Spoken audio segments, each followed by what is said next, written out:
need them. And sometimes when you don't.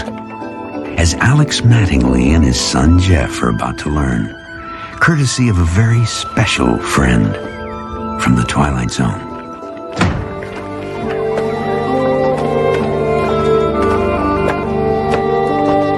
Hey, you couldn't help me with these, you know.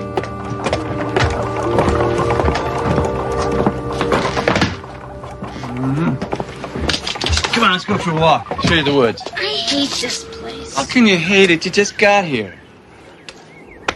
I wish I was back with Mom. Oh, hey, wait a minute. You can't keep doing that. You can't get mad at Mom and stay with me and get mad at me and want to go back and stay with Mom. It's not fair to any of us. Well, what's fair about sticking me out here where there's nothing but trees? I know how it looks, kid, but it's not that bad. Come on now. You remember when I told you about staying out here with great-grandpa when I was your age? Remember that? Well, that was my first summer here. And I had fun. You will, too? Will not. There's no kids around. Well, not now, but when school starts, I bet a lot of those professors have kids your age. But I don't want to wait that long. Well, then use your imagination, okay? Make up things. When I got bored, I made up things. I made up new countries, new planets. I even had a make-believe friend. Yeah? Yeah. Well, maybe. Yeah, well, maybe you ought to fill your hands up with some work. Come on, let's do it.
Hey, kiddo. Got time to spare to have lunch with me? Haven't seen you all morning.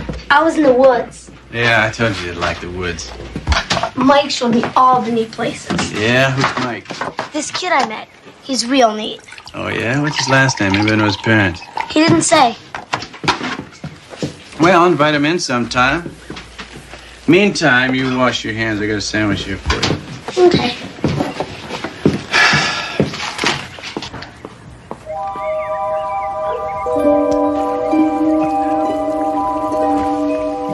Jeff? Jeff? What? You told me to wash my hands. Yeah, wash your hands.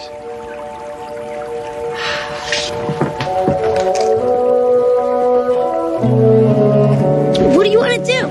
I don't know. Whatever you want to do. How come you never pick the game? Because I like doing what you like. Well, I'm sick of playing tag. How about we get some horses and play cowboys? Cowboys? What are you talking about? Hey, where are you? Over here. If you think Cowboys is dumb or something, we can play something else. This is gonna be great. All right, come on, let's go. Pulling teeth here with you. Why can't we just stay home? Wait a minute. You complain about not having anybody to play with, and you don't want to meet any new kids? What is that? I like Mike. I don't want to meet any other jerky kids. Ah, come on, jerky kids. Ross Conrad is the head of my department. Now, I doubt that he has jerky kids. And by the way, where is this Mike anyway? I haven't seen him around. You just think he was weird. I think you're weird. All right.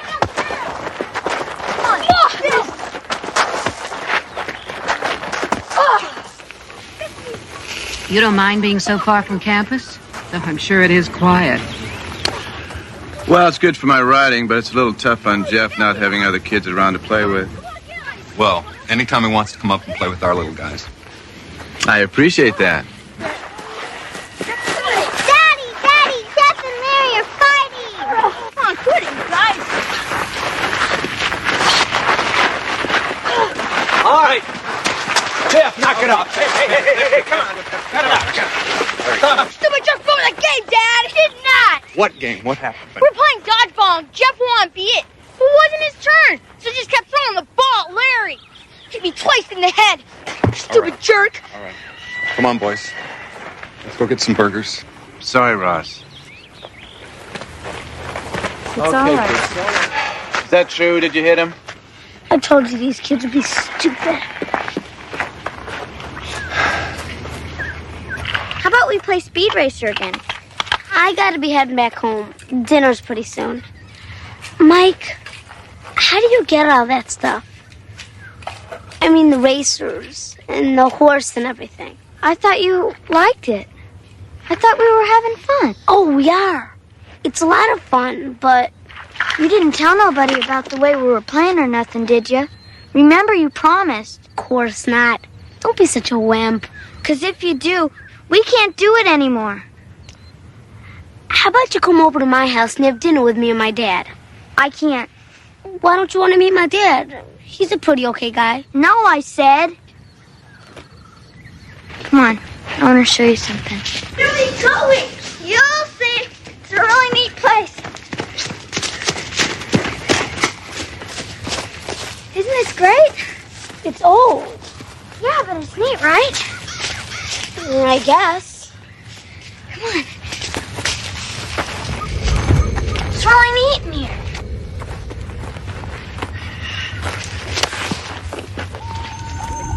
Isn't this great? This place is falling apart. No, it's not. It's just dust. I'm getting out. Come on, it's neat in here.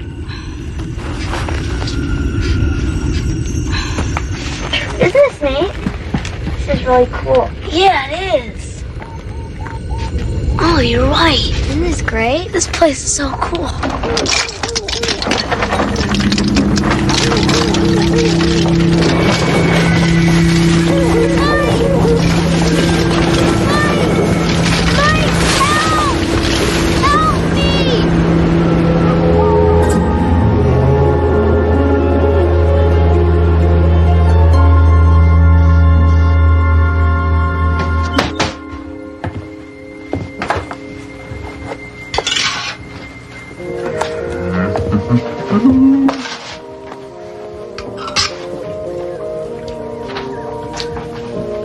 Jeff?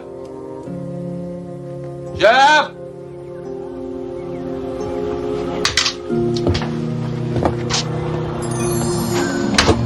Jeff?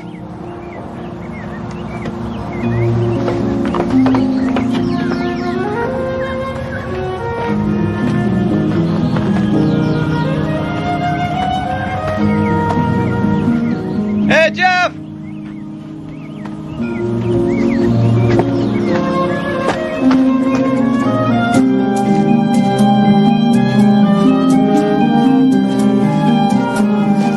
Jeff!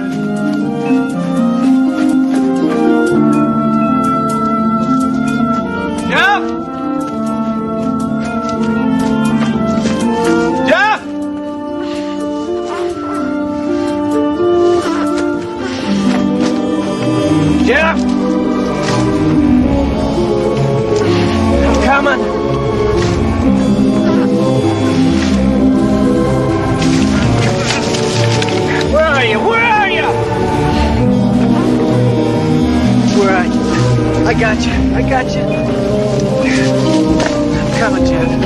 Here we go. Come on. Come on. Come on. Come on. Gotcha. Gotcha. Oh, kid. Oh, Jeff. Oh, you okay? Yeah. Boy. Pulled him out just in time. A few more minutes. As for you, young fellow, I hope you learned a lesson about playing in dangerous places, Bye, Doc. Thanks. He's right, you know. You should never have been playing in that place. Now, don't go anywhere near there, okay? And if this friend Mike leads you into situations like this, I don't want you playing with him. He's the only friend I've got. You can't take him away from me. He likes me. He's the only one who likes me. I like you. Your mom likes you. We love you. Then why can't I stay with the both of you? It's like you get tired of me, and then she gets tired of me, and I'm always going back and forth because none of you like me enough to keep me.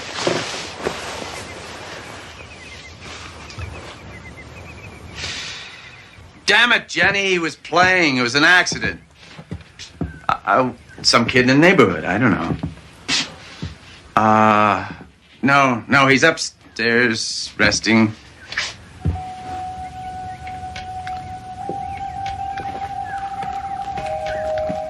Look, Jenny, I gotta go. I'll have him call you, all right? Bye.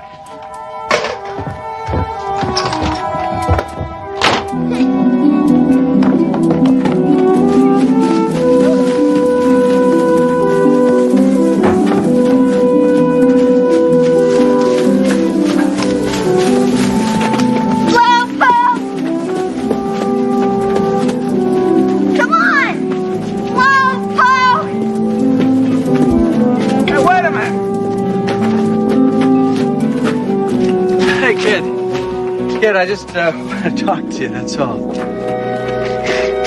Kid? What's the matter, Alex? Don't you recognize me? I mean, it hasn't been that long. Come on. Mike? Where's Mike? Of course it's Mike. How'd you get to be such a trip? I mean, he can't even keep up with me anymore. Oh, wait a minute. This isn't possible. You're not real. Of course I'm real, Alex. I mean, I'm here, aren't I? Okay. I'll give you back your stupid yo-yo. Maybe then you'll believe me. It's a Rainbow Rider just like mine. It is yours. I saw you carve your name in there with my own eyes. You gave it to me to take care of when you went away. But you never came back, Alex. I waited. But you never... I never gave it to you. I never gave it to you. I was angry at you. I threw it into the forest, and I only pretended to give it to you. How could I give it to you? You're not real. I just made you up, didn't I? I could only see you with my mind. How can you be here? I've been waiting a long time for someone to play with. Someone like you. I guess after a while, I fell asleep or something. But when you came back, I woke up. So, you want to play cowboys or not?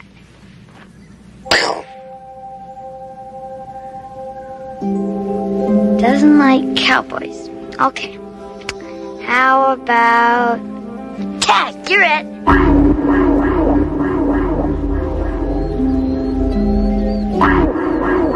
No? Then what? Wait, I know.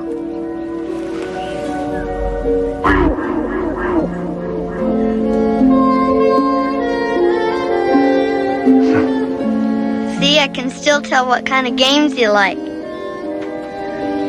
No more games. No, we can't play. We were kids then.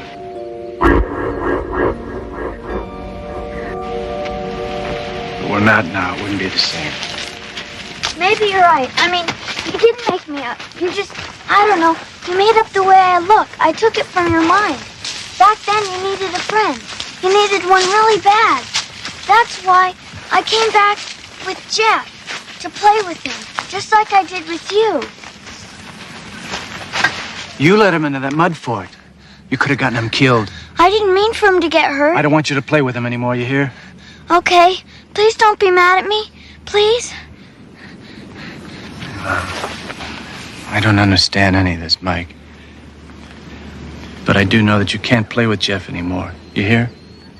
Why not? He's having fun, just like you and me did. Yeah, we did, didn't we?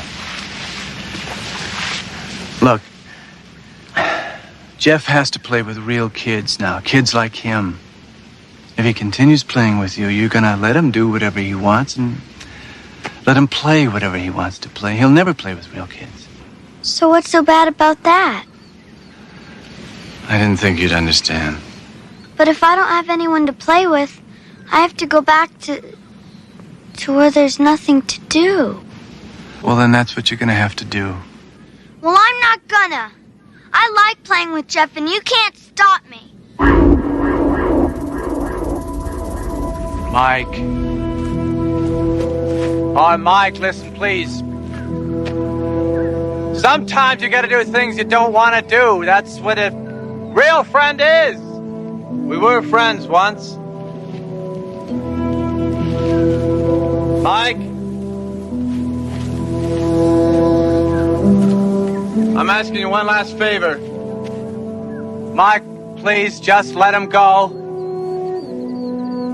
Let him go.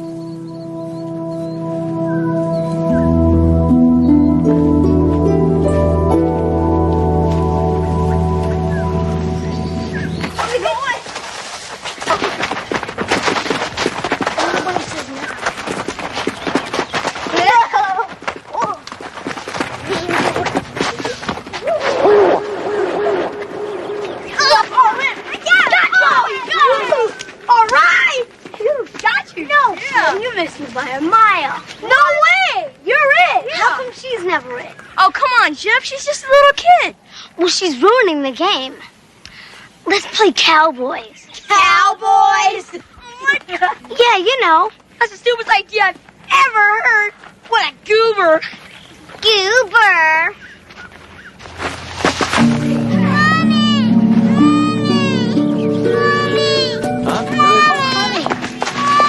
I'm all right. You okay? Come on. Oh, boy.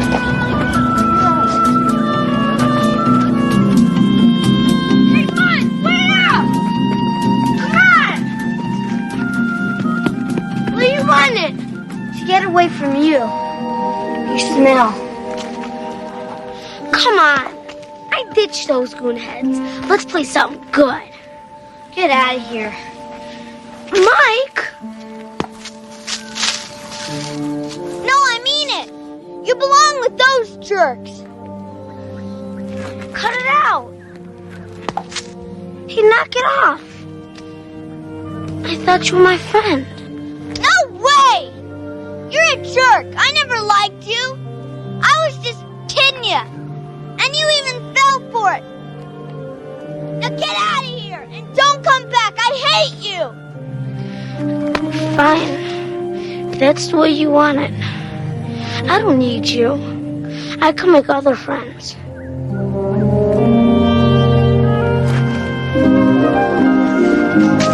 Hey, Jeffy. He said he liked me. It's all right. He told me he Oh, liked me. I know. And now he says he lied. Oh. Why won't he play with me anymore? Well, maybe he's not such a good friend after all.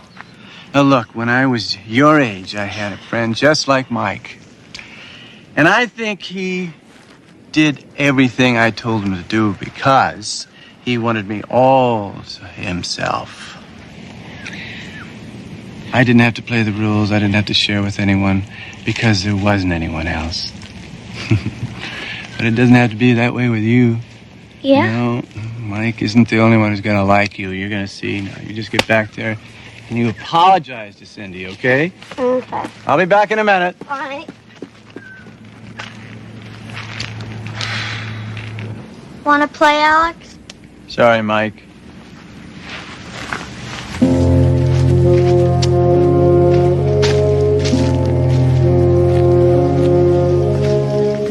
I do have to go then, don't I?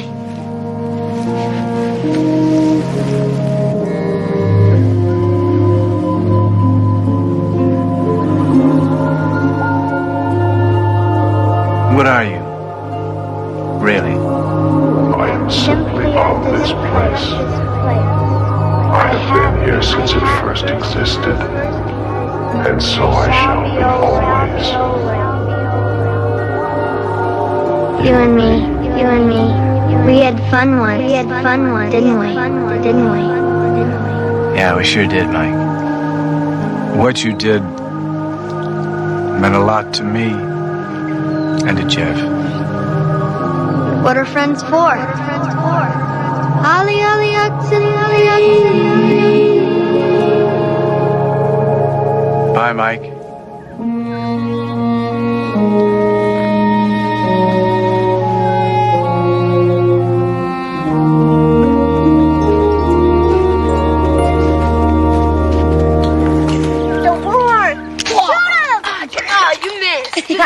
Nah, but I'm gonna get you. Here's my gun. I got your gun. All right. No. I'm sure. Looks like I stabbed him. I got one. Shoot him. Oh, you missed. Nah, but I'm gonna get you. Here's my gun. They decided to make a truce? Jeff apologized like a perfect gentleman. Better get him up here. Dinner's ready. 2, 3, you're gone. Oh. Let him play for a while, okay? For Alex and Jeff Mattingly, there will always be one special friend. One who loved them both enough to vanish when the time was right. But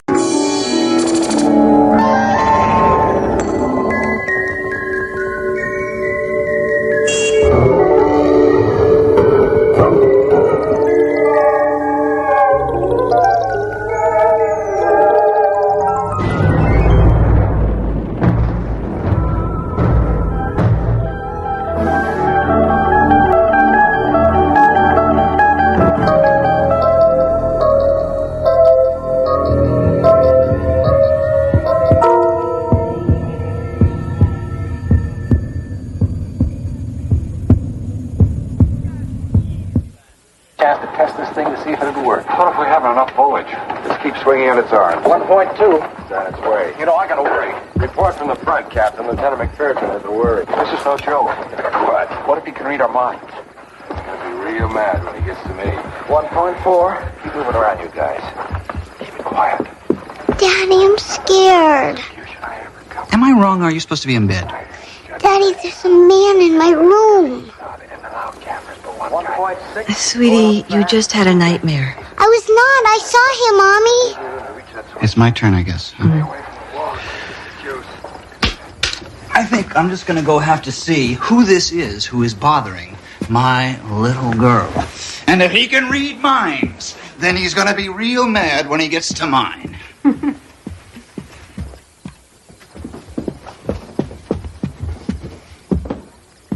He was over there, Daddy. He was watching me.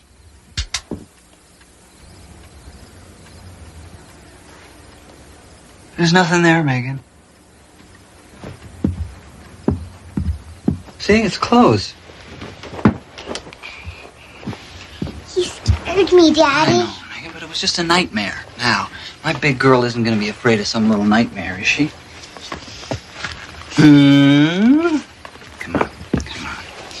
In you go. Now, look, okay. Can you keep a secret? Okay, well, when I was a little kid, I had a lot of nightmares. Monsters. Monsters? I mean, they were in the closet, they were under the bed, they were everywhere. But my dad, he told me the secret. And then I wasn't scared anymore. Monsters cannot get you if you hide under the blankets. They can't? They can't. That's the rule, and even monsters can't break the rules. That's my girl. That's good. See, the only problem with that theory is that blankets can't hide you from dead. Okay.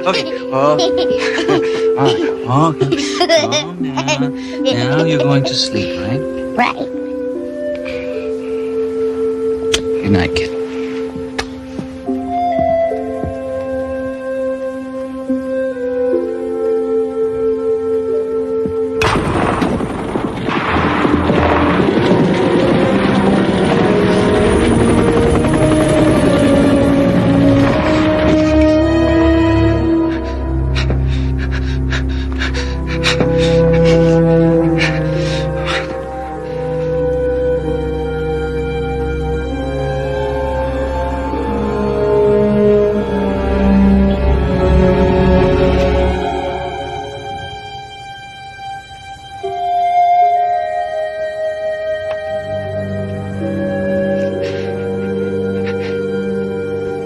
Oh, sorry.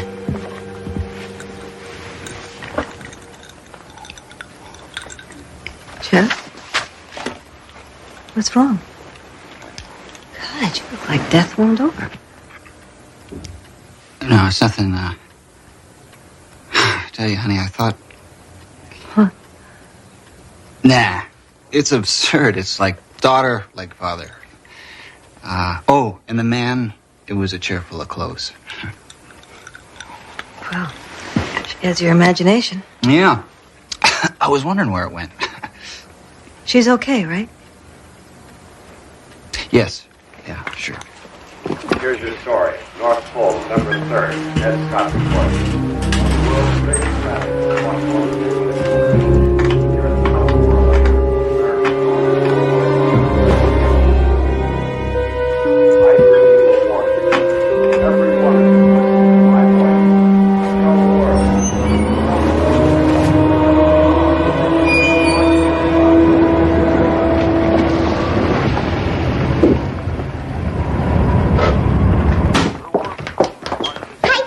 Hey, hi. Hi. All right. Hello, hello. Well, I have roast beef here. I have baked potatoes in there. I have salad right here, and I have wine. Now for you, you get milk. All right? How does that sound? Yeah, like paradise Hey, regained. hey. Why don't you go wash up, honey? Hey. What's wrong? Wrong? Now, what makes you think that something is wrong? Clues, Sherlock. The last time you served wine was the day that your car got banged up in the school lot. So what is it this time? This morning in class, a student asked me where I was during Vietnam. So I told him I was in school. You were? I remember it distinctly. I neglected to tell him that the school was in Canada. Well, it's none of his business. That's what I told him.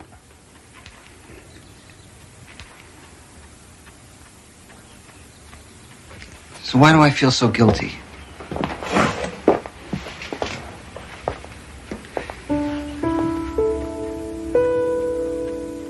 No. Is it true? I'm doing it again, aren't I? Okay. Now, is this the part where you're supposed to tell me that I didn't do anything wrong? You didn't do anything wrong. Good. She still remembers all her lines. You are a perfect woman. Thank you. Maggie, come on down. Dinner's ready. Megan? Megan? Oh, honey, you didn't wash your hands. The man was upstairs, Mommy. He talked to me. Honestly, now come on. Let's get you scrubbed up for dinner. It's okay to play pretend, but you mustn't blame somebody else if you forget to do something. It's not pretend, Mommy. Okay, here you go. It's a little better. Jeff! Jeff! What's wrong? Jeff, did you see him? Did he come past you? What? Who? The Come man, past me? the man in the wheelchair. He was there in the mirror. I mean, wait a no, he was minute. in the I hall. know. I saw him in the mirror, and then he must have come past you, Jeff. A man in a wheelchair? Yes. Look, honey, wait a minute. I mean, I think I would have noticed somebody coming past me in a wheelchair. And besides, how could anybody get a chair down these stairs? If he didn't come past you, then he's still... He's gone, Mommy. Oh, Maggie. Don't be scared. He's a nice man.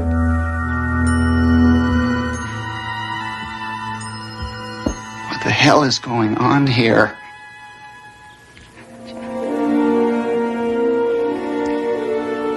I don't know. I think it's time I found out.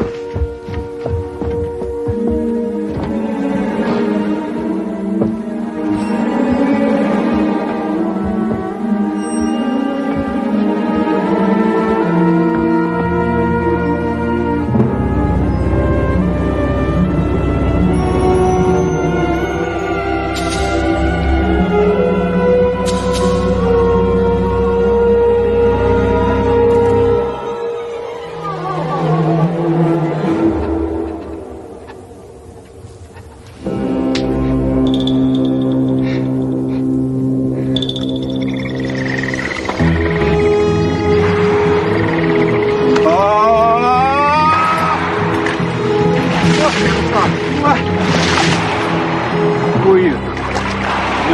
Hey, look, don't freak on me, spaceman. I need you, man. Hey, man, what the hell's wrong?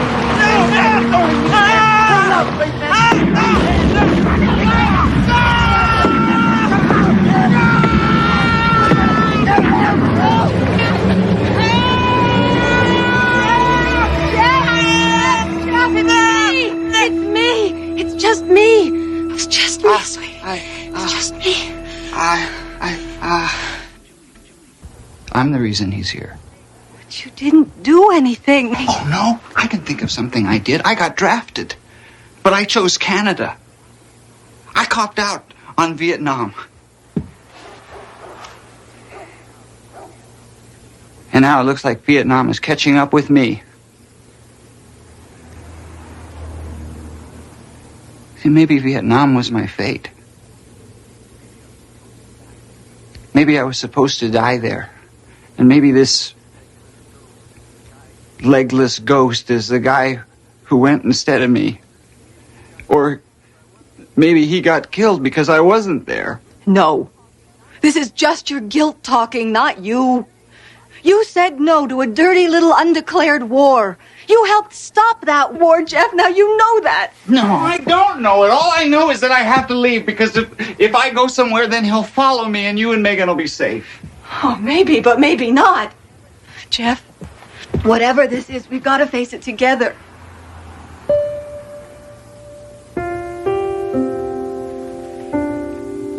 Well, you're right.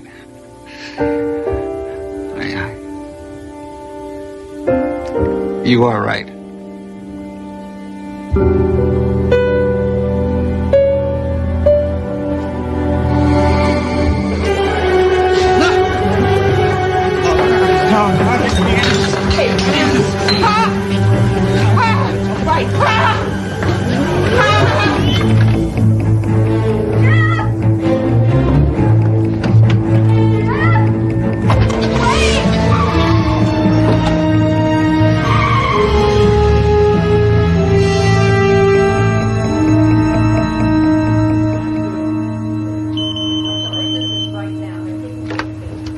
Yes, Susan?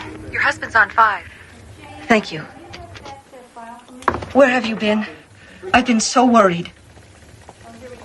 Denise. Is it you? Of course it's me. Are you all right? You sound really strange. Strange? No. I'm fine. Denny, how are you? Denny? You haven't called me Denny since high school. Jeff?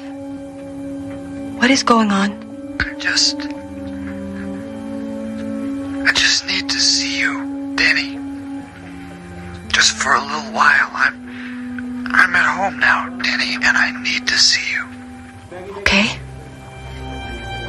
Okay, I'll be right there.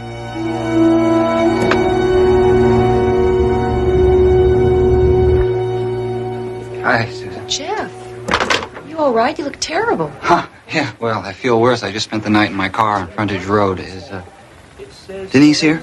She went home about 5 minutes ago, right after you called. Right after I called. I didn't call.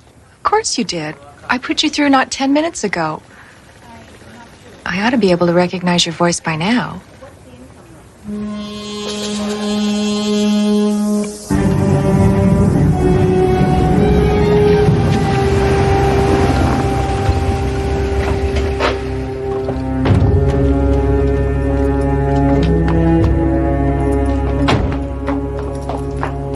Denny?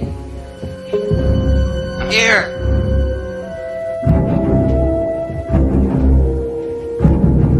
Honey?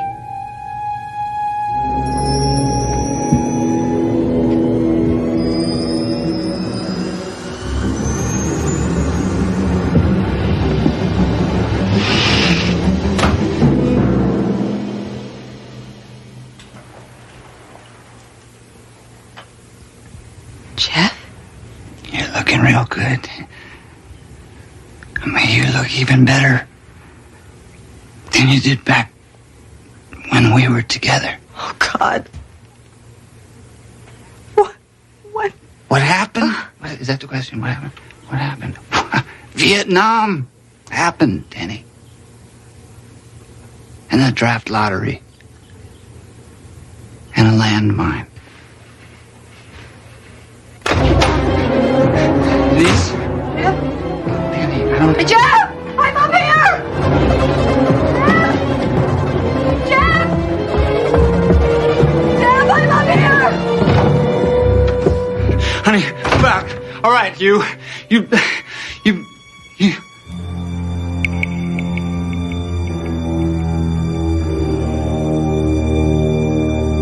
You're me. That's bingo. And this isn't happening, then a dream? Well, yeah, well, right. But are you dreaming me? Or am I dreaming you? I mean, I don't give a damn one way or the other. You see, I think we're both real. I think that somewhere around 1971, we came to this fork in the road. And you went one way, and I went the other. And we ended up in different places. Jeff?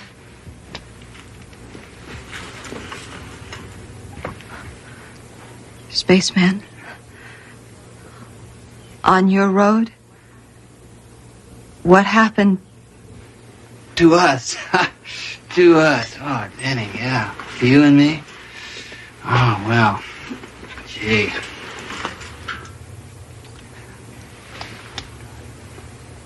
You died in a motorcycle accident when I was in Nam. The guy you were riding with didn't believe in helmets. That's why you're here, because I'm guilty. I'm guilty, okay. That's all right, but if there's any retribution owed, then it's to me, and to me alone. You have to leave them out of it now. No.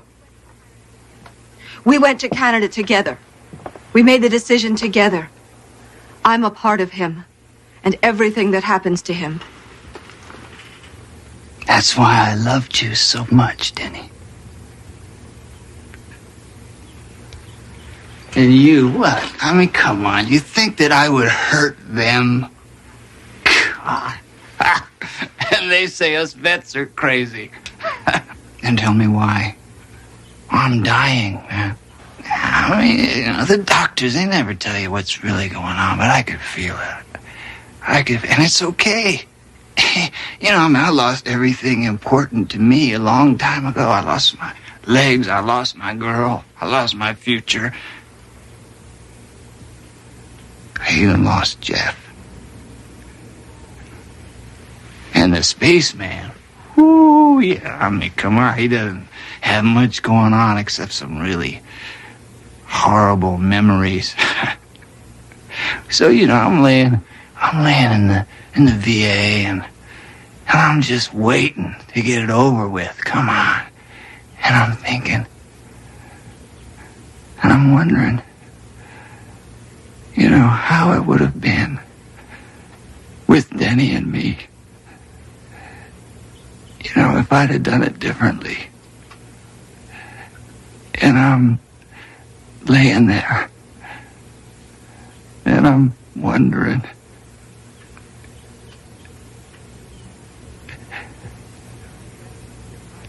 And I guess I just wondered myself here. I just wanted to see him, brother.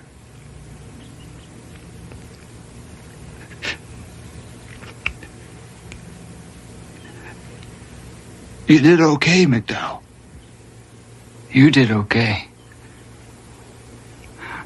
I wasn't even there. I wasn't there either. I mean, I wasn't there for Denise. I wasn't there for Megan.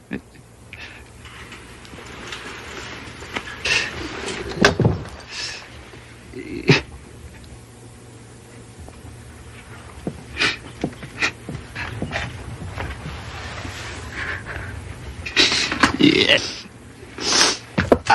Come on. I think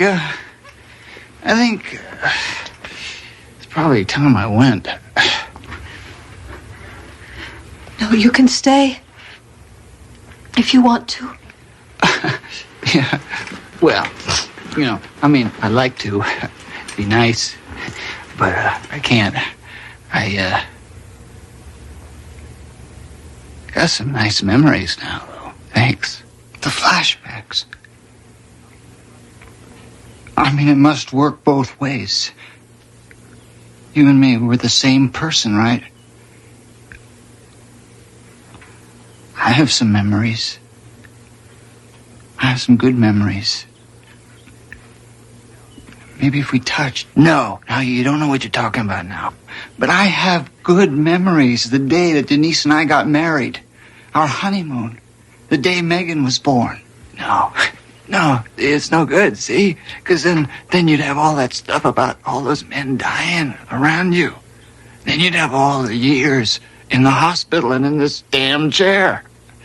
No, and then you'd remember everybody backing away from you, everybody watching you, you know? Come on. Hey, I mean, you'd be waking up with nightmares, you'd be screaming.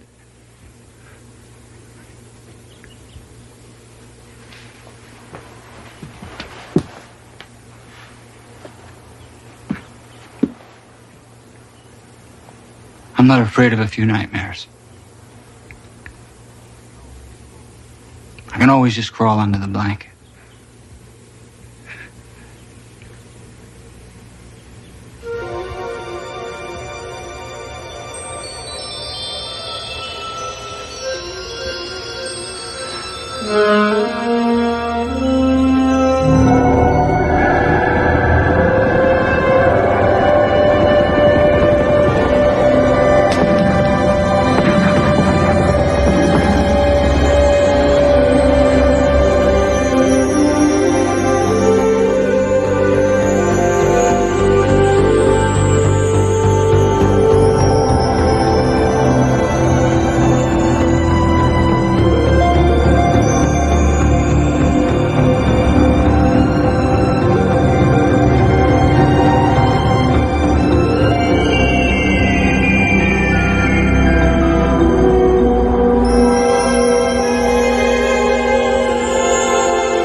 I guess we're both heroes, huh?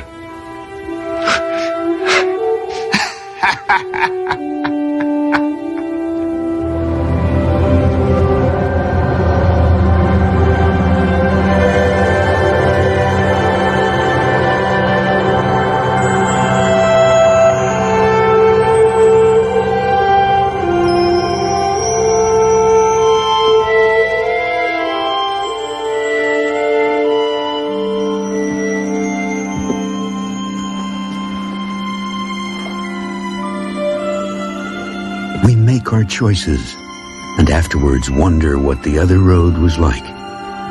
Jeff McDowell found out and paid the toll. A lesson in courage and cartography from the map makers of the Twilight Zone.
Harry, Jason has to change. We're leaving.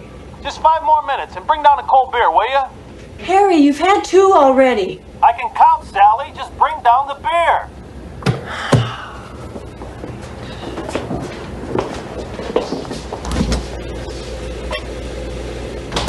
Mommy, why does Daddy spend so much time down there? I don't want you to worry about it, okay?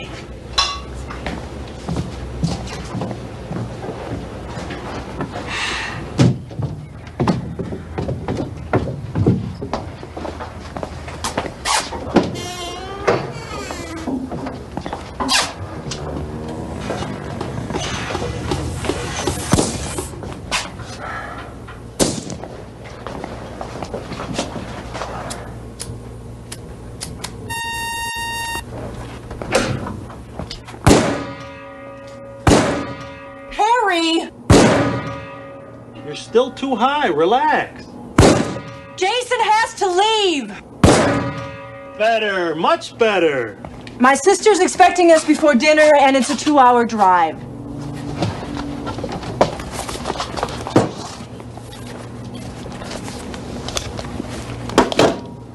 Better hurry, kiddo.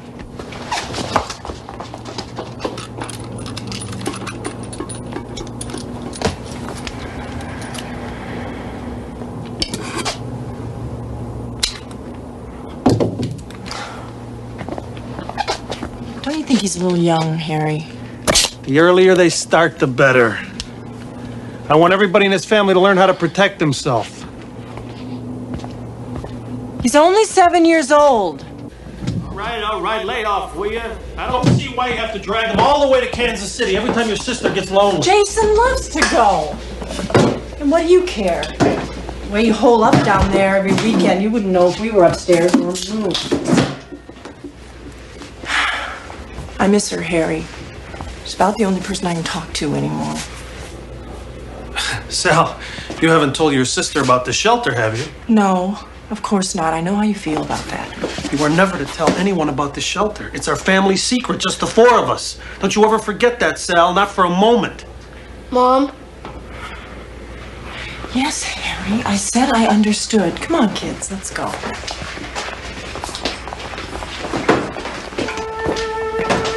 You coming by with the receipts later? He said around 6:30. Why don't you take him hunting this weekend like you used to? Yeah, I just might at that. Bye, Daddy. Yeah. Jason, don't let your cousin push you around.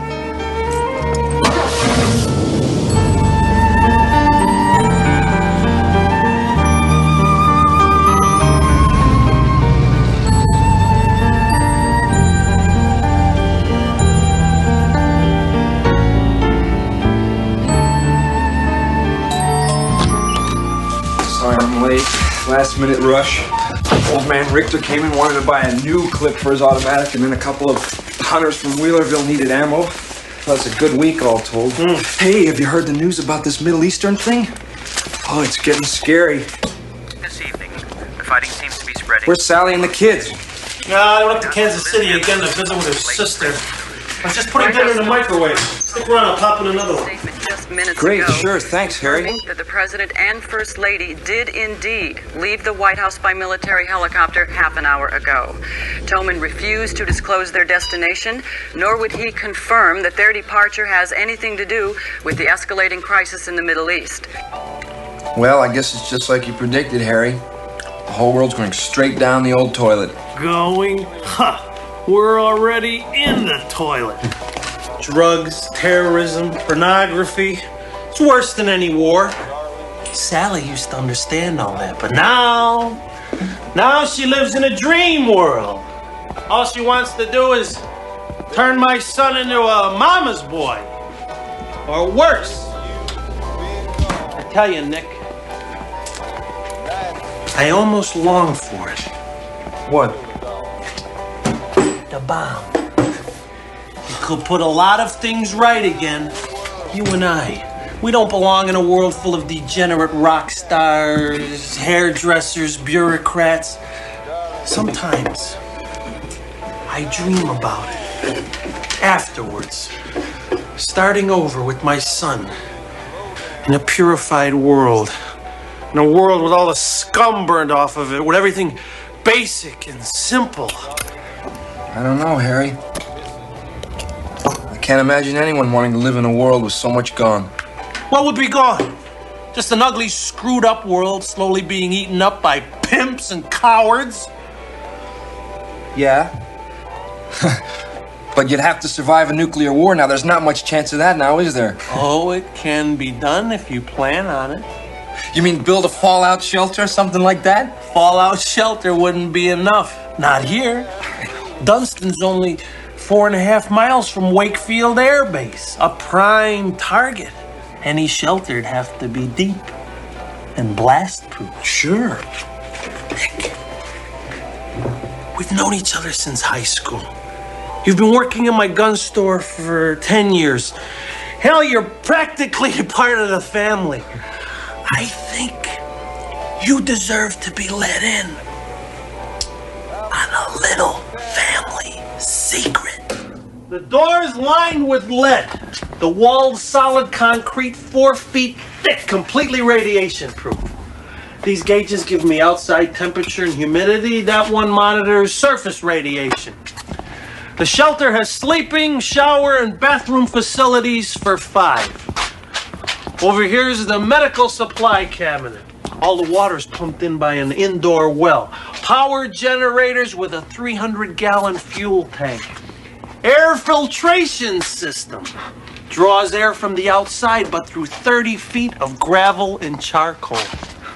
Harry, this is amazing. How did you do this and still keep it a secret? Remember when I had the pool put in? Oh, no. That was my cover. I hired people from out of state. While half of them tore up the backyard, I had the rest of them dig this out. I told them it was for a wine cellar. A wine cellar? You? They were illegals. What did they know? I built everything else myself. No one knows it's here, not even my neighbors. Especially not my neighbors. My family. And now you are the only ones that know about this. And we're sworn to secrecy. Do you understand, Nick? Yeah, Harry. I'm just flattered you'd let me in on it. There's food and water here for 5 months. And, well, if something happens and there's time, you're welcome to join us here in the shelter. Thanks, Harry. I don't know what to say. Look, I saved this for last. A multi-band communication system. I'll raise the antennas. They're located under a concrete slab in the backyard that could push up through a ton of debris. It's to link me with other survivors afterwards. The neighbors think it's part of some elaborate satellite TV. That was a live report aboard the aircraft carrier Nimitz, now in position in the Gulf of Sidra. Defense Department sources confirm that the armed forces have been placed on red alert and an emergency cabinet meeting is being held at an undisclosed location. The president has issued a statement in which he states unequivocally that Stay the here. United States Don't move. I have to make a phone call. I'll be right back. any escalation in the fighting. We go live now to John Shepard in our Moscow bureau with more on those alarming reports that many Russian cities are being evacuated. Hello? Sure. It's Godzilla, king of the monsters. Hello? Have you been watching the news? I want you to pack up the car and come home. Are you crazy? We'd be driving half the night. The whole country's about to blow up. I want you here. Harry, every time there's a minor international crisis, you think we should barricade ourselves in the family tomb. A little louder. I don't think they heard you in Iowa. Listen. If you're not out of there in the next 5 minutes. You're drunk, aren't you? No. Sally, wait, look. Send Jason back home. Put my son in a cab and send him back. I don't care what it costs. He's afraid of you, Harry. He's staying here. Sally!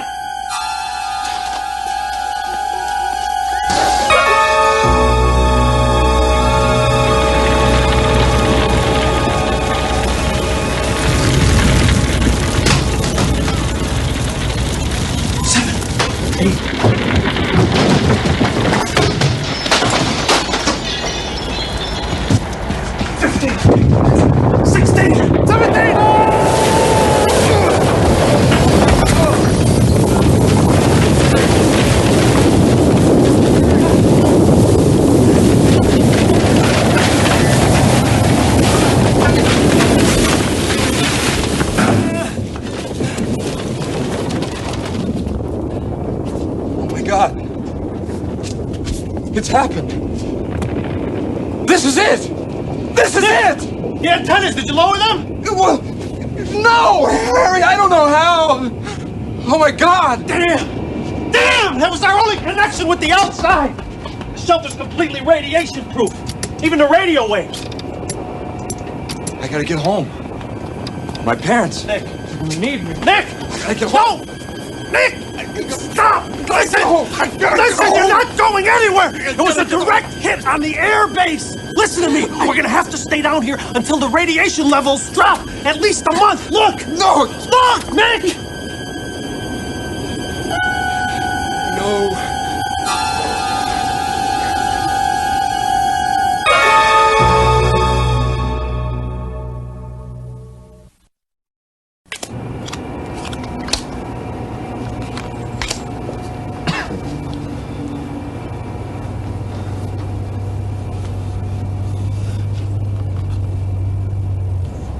Hey, Harry! There's someone up there. Someone's coming to rescue us. Don't be ridiculous. Look at the radiation level outside. It's the walking dead up there. Survivors looking for food and water. You better pray that they don't find us. And I'm ready for them if they do.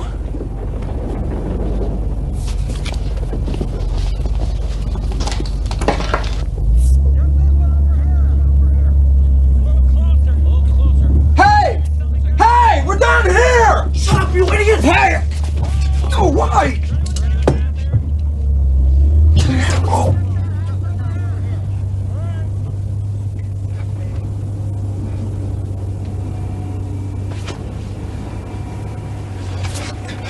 What the heck did you do that for, Harry? They could have saved us. They could have been anybody. They were scavengers, not rescuers. If you'd have let them know we were here, they would have busted that door down and taken our food and killed us. Or we would have had to kill them. Don't you understand anything, damn it? Don't you understand anything?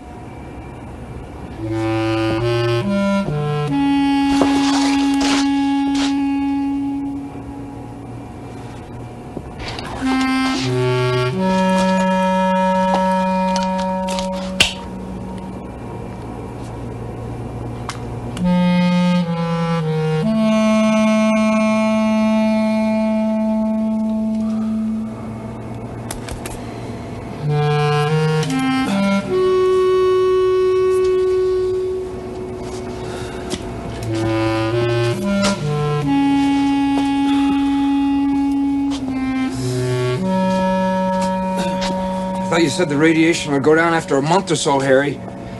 It's been 3 months and it still looks the same. You're not very good in tight spots, are you, Gatlin? It's cold. Why is it so cold, Harry? If you'd spend more time shaping up instead of pacing and moaning, you'd be a lot warmer. We've got to be ready for whatever it is we find out there.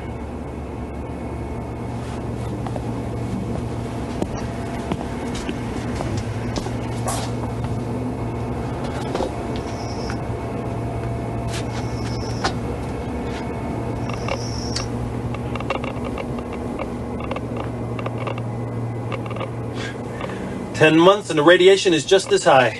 Man, they must have really cut loose up there. Kansas City, Topeka, LA, Paris, Moscow, all gone. No wonder we don't hear any more noises. Must be like trying to live in a microwave oven. Your parents, my son, all dead. In a war like this, they didn't have a chance." You know, Harry, deep down inside, I don't even think you give a damn. You love all this. Gatlin, you haven't got the guts or will to survive. I'm sorry I didn't realize that before I asked you in. What the hell is the point of surviving in a dead world? A better world, you'll see. I doubt it. You come to hate everything eventually, Harry. I don't even know why I'm trying to stay alive. That's simple. You're afraid to die. You've always been afraid of everything. I should have known better. For years, I gave you work. I took you on hunting trips. I tried to make a man out of you. It's not possible. You're right. You're right. And now all I have to do is to find the guts to choose how I want to die. And who I want to die with. You're not doing anything. You're hysterical, Gatland. I've had as much of your whining as I can take.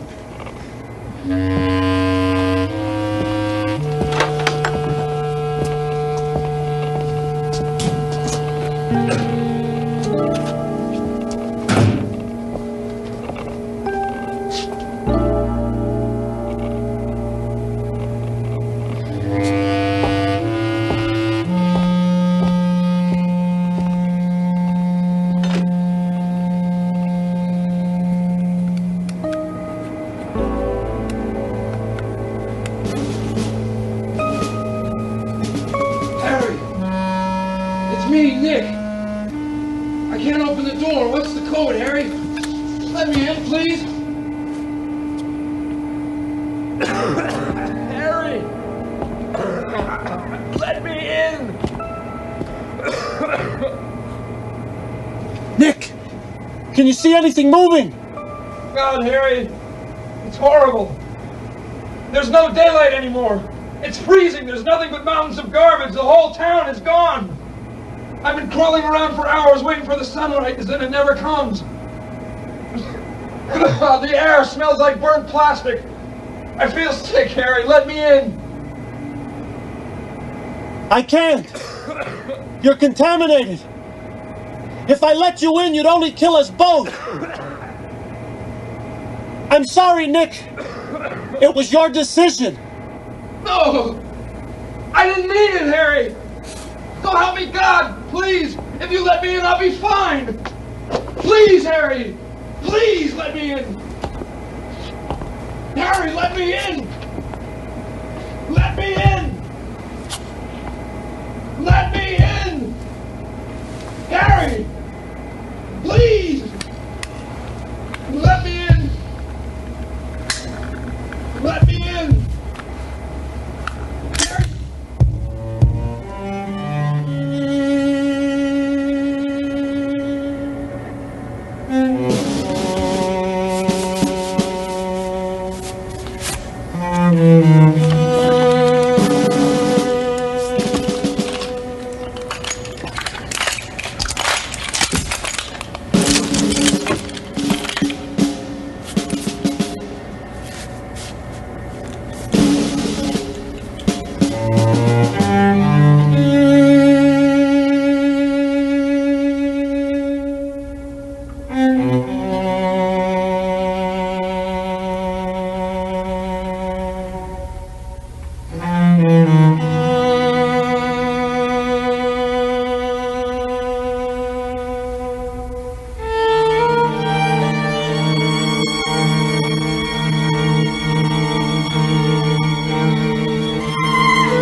Stand by. Tape rolling. It's been a year since the tragic accident at Wakefield Air Base. That horrifying day when one of our own nuclear cruise missiles detonated without warning in the bomb bay of a B-1 bomber as it was preparing to take off, instantly leveling the small town of Dunston, Kansas. The world will never forget the shock, destruction, the appalling loss of life. A shock that many now feel pulled the world back from the brink of war. When the decision was made to bulldoze the highly radioactive ruins into as compact an area as possible and seal them under this vast radiation-proof dome, no one could have foreseen how sacred a shrine it would become. For the Peace Dome, as many call it today, has become the world's most powerful and enduring monument to the utter folly of war. Each month, hundreds of thousands of visitors come from all across the country and from around the world to get a first-hand glimpse.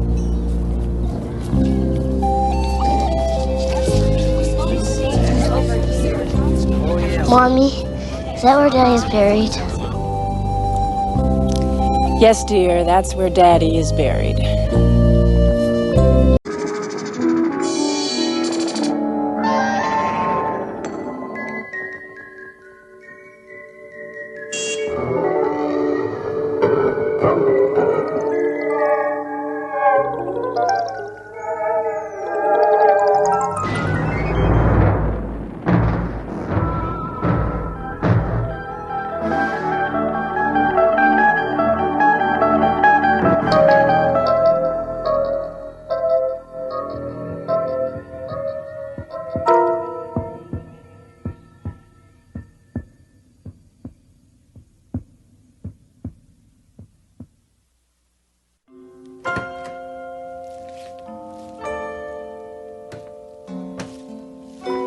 Norman Blaine, whose greatest fear is that if he were to vanish from the earth tomorrow, no one would notice, or mourn, or question. And whose greatest sadness is the realization that he is probably right.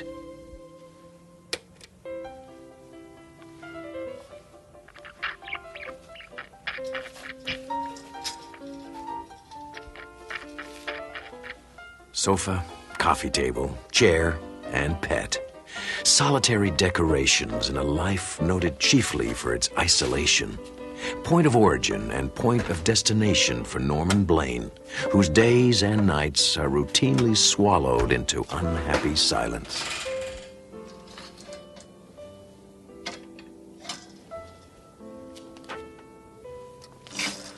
Hi, Bob. Hi, Linda. You going out tonight? No, I'm going to court tomorrow. Oh, great, Bob. They're going to let you practice again. No, it's alimony court, Mike. My wife's suing me for $1,000 because she says the cat needs daycare. Oh, alimony. You see, Linda, I hadn't even thought about alimony. Ludwig van Beethoven, Claude Debussy, Tchaikovsky, and Ravel. Finally, a collection of your all-time favorite classical hits. Remember this one? Or this haunting melody? Music whose beauty never fades. All on one album in a unique offer. Only a limited number of these special edition sets will be made available to the public. So, call 555-4221 and order Classic Edition Volume 1 while supplies last. For your album, cassette, or CD, call 555-4221. Operators standing by 24 hours a day. Moments to remember for all time. Share this album with your loved ones. Rachmaninoff, Haydn, Strauss's Blue Danube, Pachelbel's Canon in D. You'll be glad.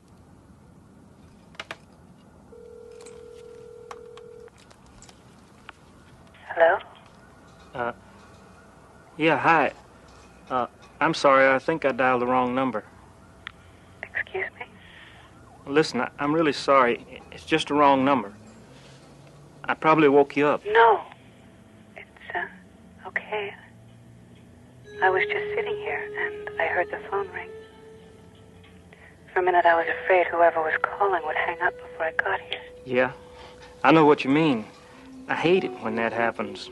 Really, annoying. What's your name? Norman? Norman Blaine? You have a very nice voice. Thank you. So do you. What's your name? Marianne. Marianne. It's a good name. Listen, would you like to talk a bit? I mean, if you're not busy or... That would be nice.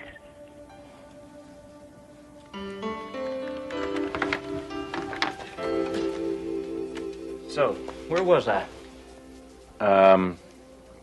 Talking to some strange woman for an hour. Hour and a half. That's the amazing thing about it. It wasn't like she was a stranger at all. It was, I don't know, special somehow. She was a little nervous at first, but after a while she started talking, I started talking, like we were old friends.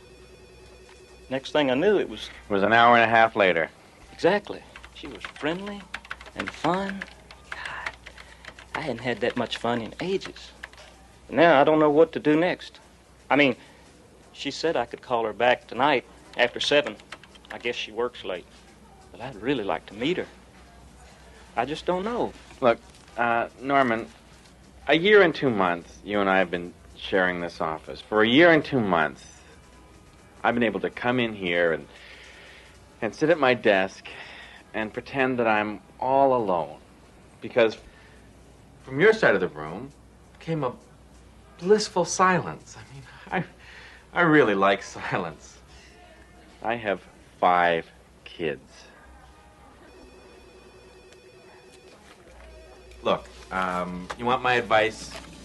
Ask her out, okay? You know, suggest lunch or dinner or ice cream, a trip to the zoo, whatever, just go crazy. You know, the fact is that she wouldn't spend all that time talking to you if she didn't want to meet you, right? Simple problem, simple solution, okay?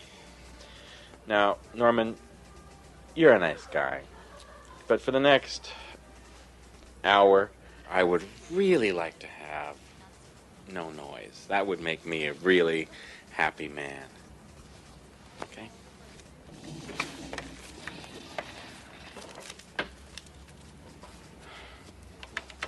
Well, thanks for listening anyway. That was a noise.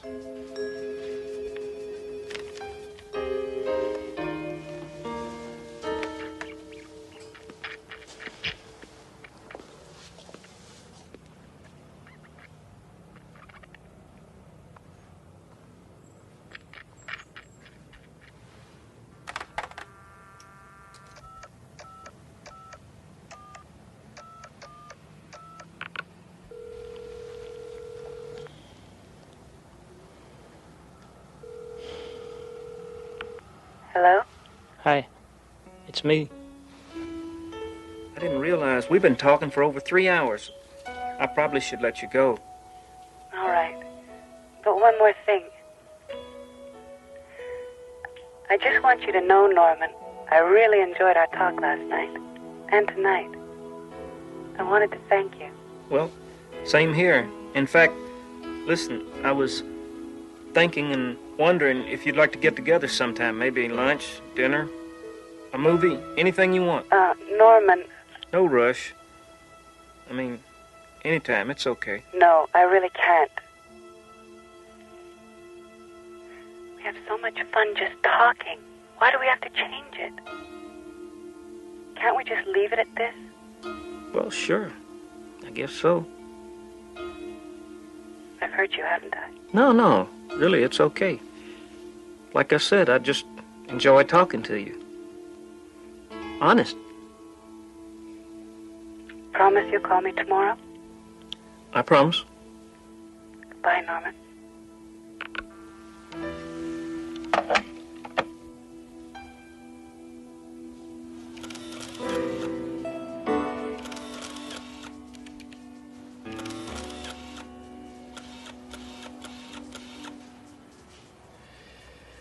Okay, Norman, give.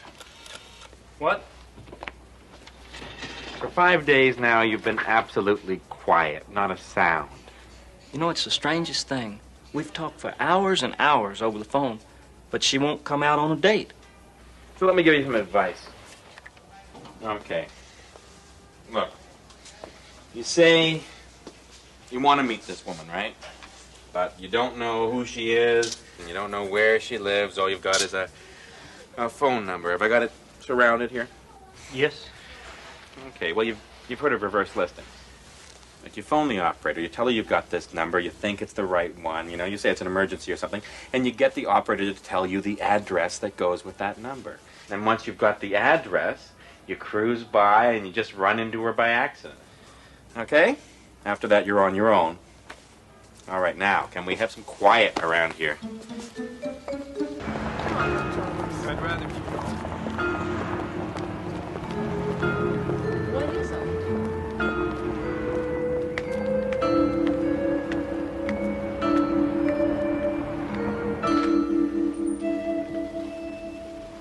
Excuse me, do you know if a Mary Ann works here? Mary Ann. Would you know her last name? I'm sorry, I don't. She could be one of our interns. Interns. Volunteer workers. Who would I check with? You could ask the director, but she's out for lunch. Why don't you come back in an hour? Thank you very much. May I look around? Of course.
I see you're admiring the sculpture. Very nice. Terrible story, that one. Oh? That's the last thing she ever did. The self-portrait. I never met the woman myself, but if this work is any indication, we've lost a very special artist. Why a woman as talented as that would kill herself, I don't know. She killed herself. Oh, yes. There were the usual rumors, of course. Lovers' quarrels and all that. What a waste. It breaks my heart to think we'll never see anything else from Mary Ann Lindaby.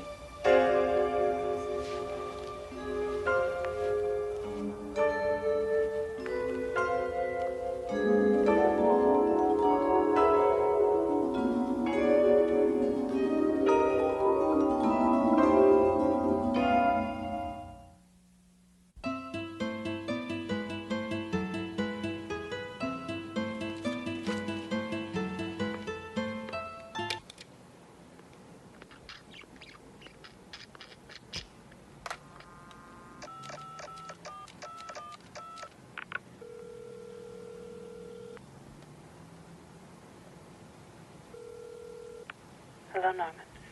Hello, Mary Ann. I didn't think you were going to call. I saw you today, Norman.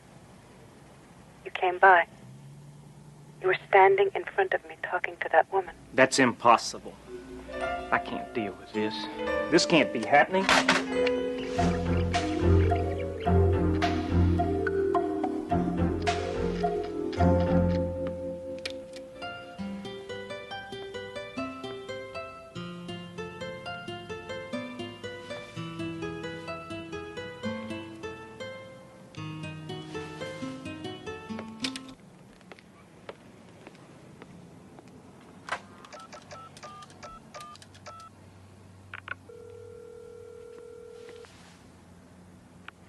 Hello? I'm sorry, Mary Ann. No. It's me. I'm the one who should be sorry. I never should have answered the phone. But it's been so long, Norman. long since I've talked to anyone. It was dark. And I was so alone. I know. So was I. I have to go now. No, wait, please. You can't go away like that. Sorry, Norman. Please. Goodbye.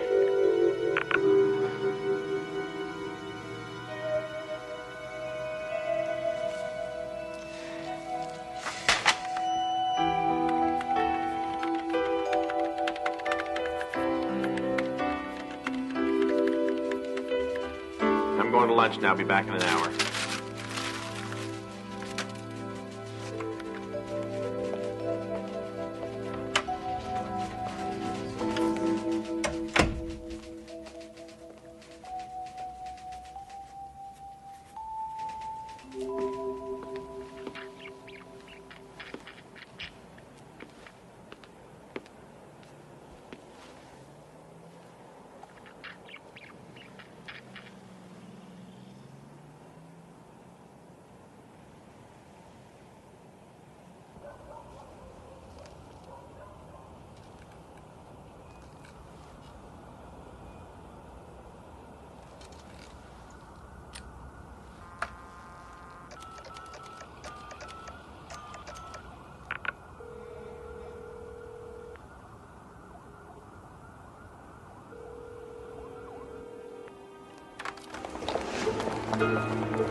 You were the only one that ever made me feel I was wanted. That I wasn't just some jerk.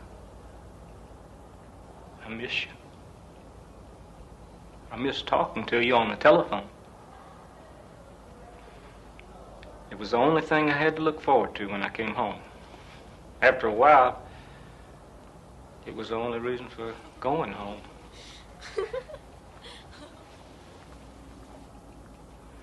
Don't you understand? I used to feel I was nothing, that I had nothing. And then there was you, and everything changed. And I thought, my God, I'm in love. For the first time in my life, I'm honestly and truly in love. And it all just went away. Without you, there's nothing left for me. I'm sorry, Mary Ann. I'm sorry.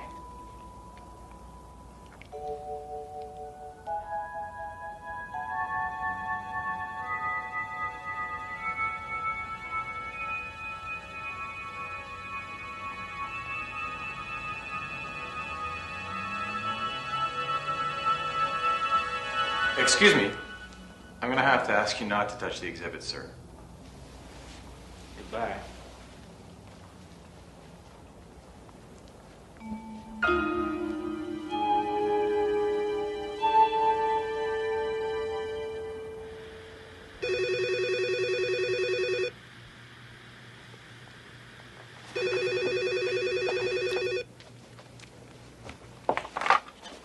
Hello? Norman? Mary Ann. It was so hard to call you.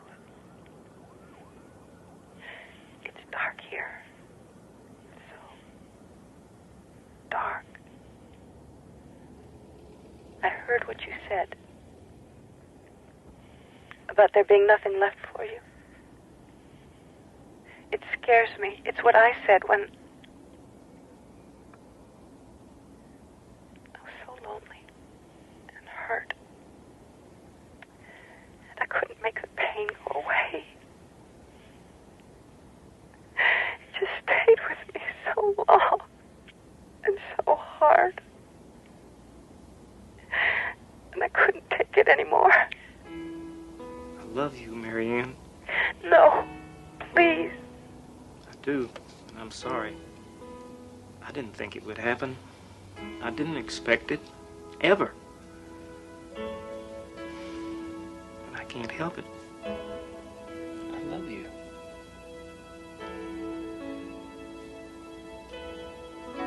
Come to me, Norman. Come to me now. Tonight.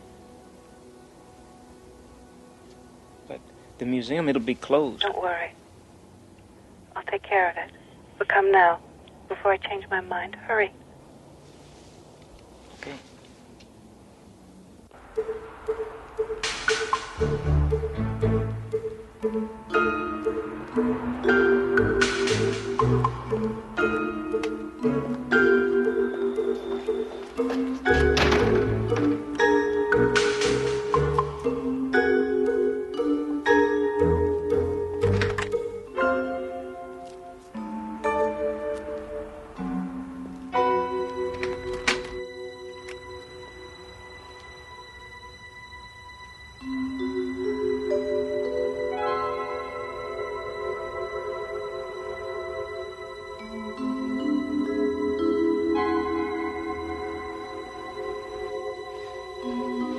Marianne?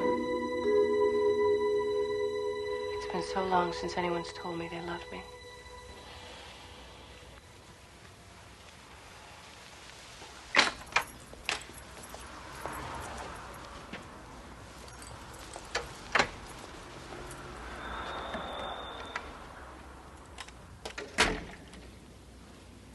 I don't want to be alone anymore. Stay with me. Please. Forever.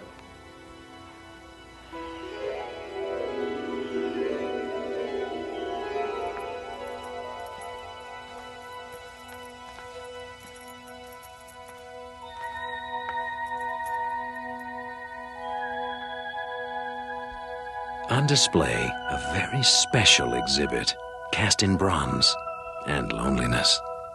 A tender symmetry of line and form, suggestive of love finally found in the Twilight Zone.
Best apple pie I had.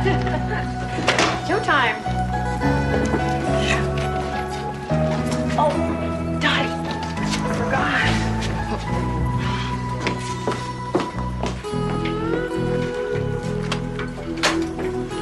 Morning.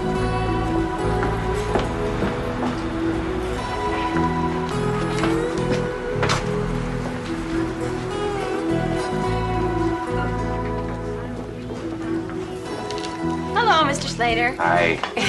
I'd like to see Mr. Simmons. Oh, I'm sorry. He's no longer here. You have to see Mr. Cutler. Good morning, Mr. Crimmins. Hi, morning, Miss Bailey. Did you check your figures against this? I gave you 7 cents off yesterday. Yes, sir. Oh, Mr. Cribbins? I'm ordering tickets for the livestock show. How many do you need? Just one. Okay. Your figures match today. Hi, Barb. Still trying to get him into a conversation? Frank, I've only been trying for a year.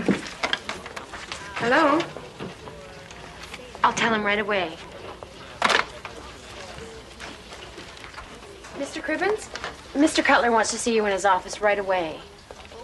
Thank you.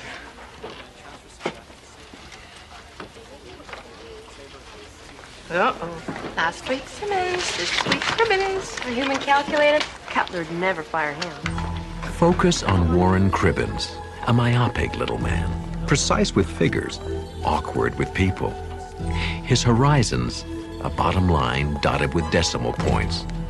But his safety in numbers is about to be erased. No. Don't get mad and don't get even. Just get ahead. Yeah. Sure. Cribbins. Yes, sir. Have a seat. Thanks, sir.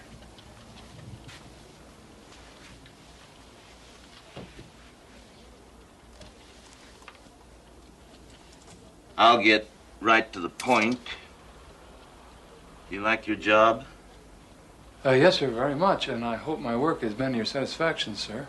Right down to the last decimal point. Oh, thank you, sir. Wish I could say that about everyone.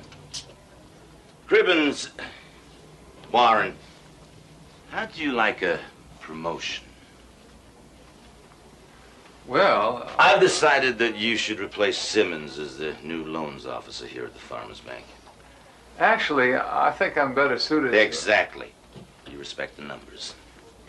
Honestly, No, don't thank me. Sandy will help you get set up. She's your new secretary, and we can discuss your salary later. Here, take this file and look it over. You'll find it's fairly typical. Yes, sir? Congratulations. Oh. Thank you, sir. Sandy, will you come in here for a moment, please?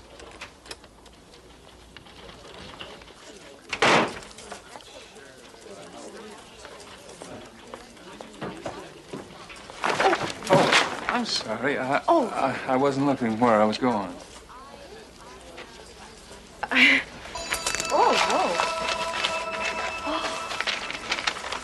Oh, no. Oh, no. Oh, I'm so sorry. Oh, that's all right. Oh, I'm so sorry. I can get them fixed for you. No. That's all right. I only need them for close work. I'll get by. Oh, Mr. Cribbins. Yes? That's my book. The blue book. Oh. Yeah, yes, it is. Thank you.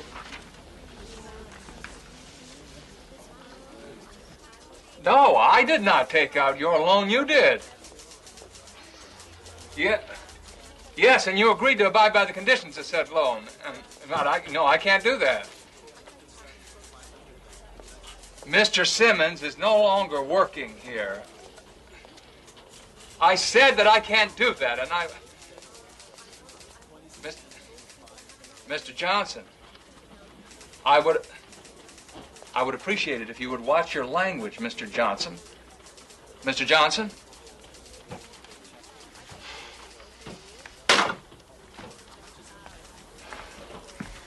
Did you want anything in this hot water?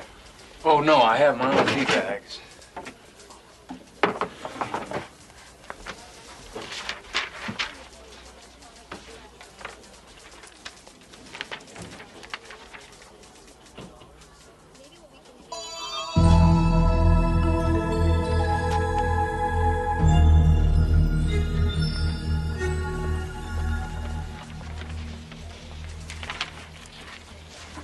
Yes, Mr. Cribbins. Some money just dropped in there.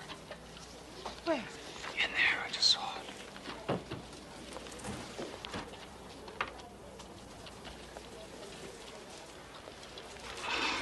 I'm sorry. Oh, it's okay. I could have sworn that. Really, I am. I'm sorry. Okay.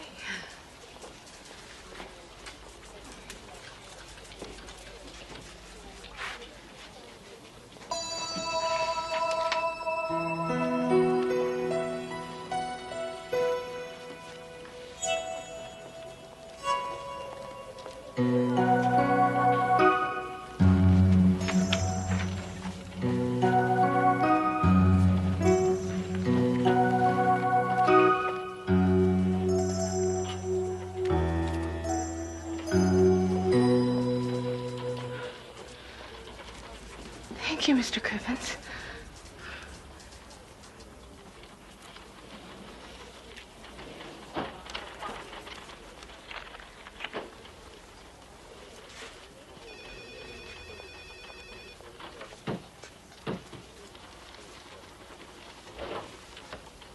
Mr. Cribbins, Mr. Cutler wants to see you as soon as you've read all of these. Thank you.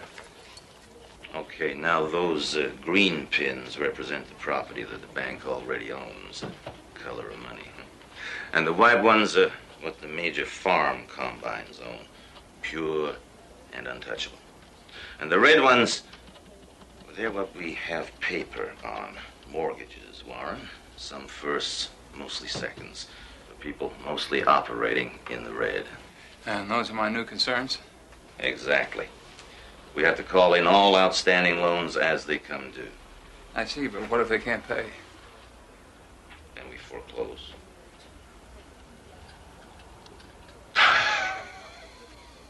Listen, Warren, I've always looked at mortgages as rent.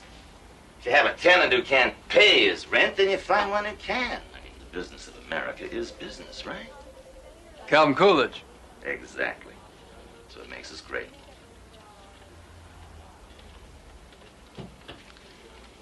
Warren.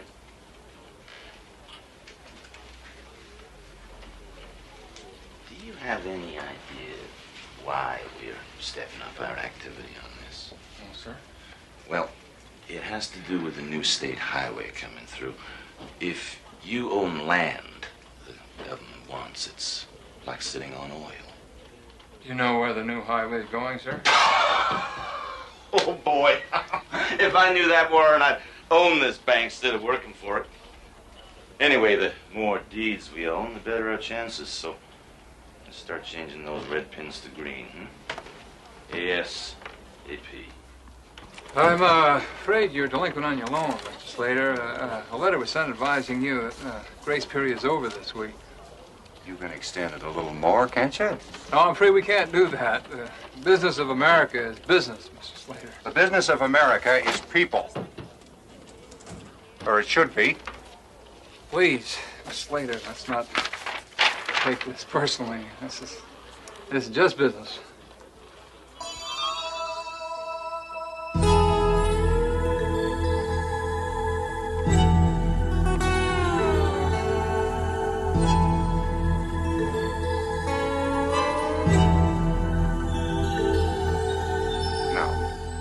This isn't just business.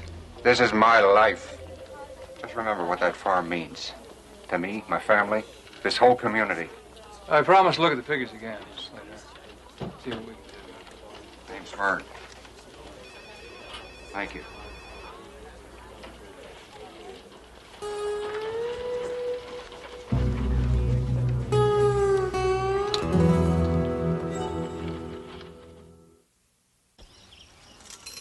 It's an enormous piece of property. Without us farmers, just dirt and dust.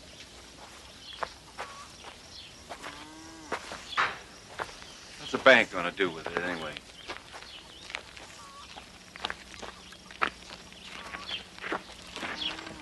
You can't work it? No, I guess not.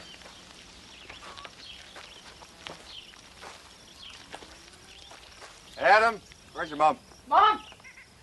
Emily!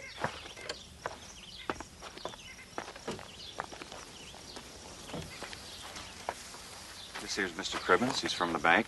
How do you do? Hello. Vern tells me you're going to figure a way to make things work. Well, since I'm not empowered to extend your loan and your equipment appears to be a little outdated, I suggest that you sell off some land. Who to? Who's going to buy it at a price that'll be worthwhile? I'll just have that much less corn for market? How's that going to help me, Warren? Mr. Slater, Vern, I think that may be your only option. I may not even be able to get my boss to agree to this. He wants to enforce foreclosure.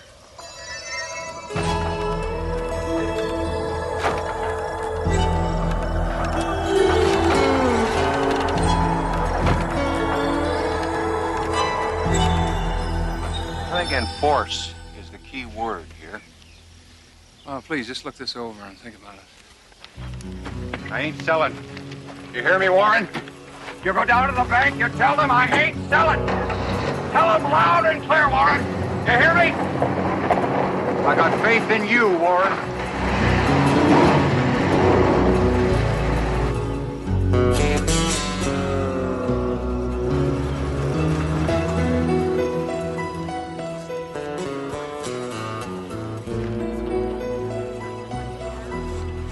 Morning. Good morning. Oh, Sandy? Can I see you for a minute? Sure. A minute, sit down. Okay.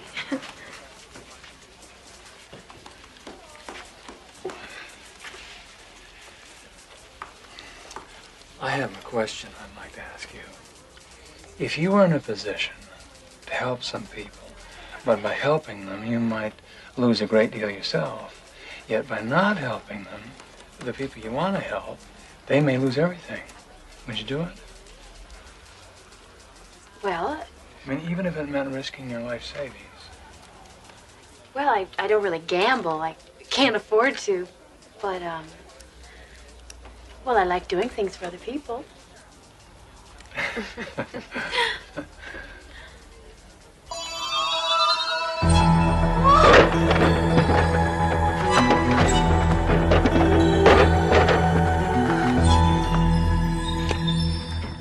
Whoa, what's wrong? What do you mean? What I mean is you just jumped right up out of your chair. Oh, well, nothing. Nothing really.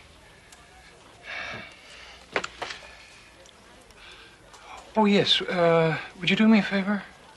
I'll try. Would you draw out a cashier's check for this amount from my savings account? Sure, no problem. Anything else? Yes, there is one thing. Please, be very careful around the bank. You sound like my father. Please, be careful. Okay, I will. Thank you for your concern.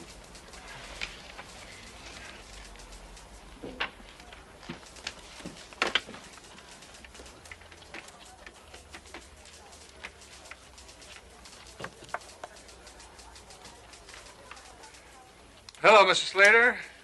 Vern. Yeah, this is Warren. I think I may have found a solution.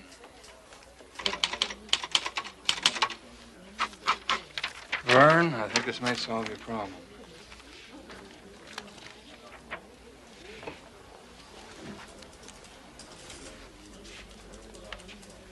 This is a loan.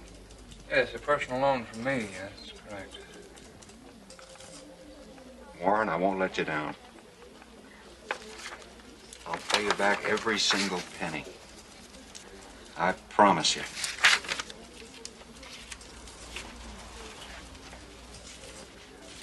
Just deposited by 3, Warren. This is due day, you know. Don't worry, Vern. They let me cut in line here.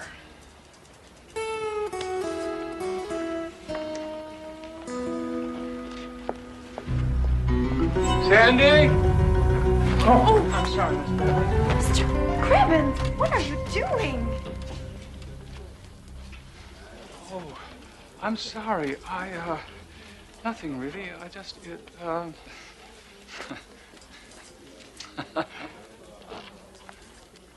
I thought you were going to fall.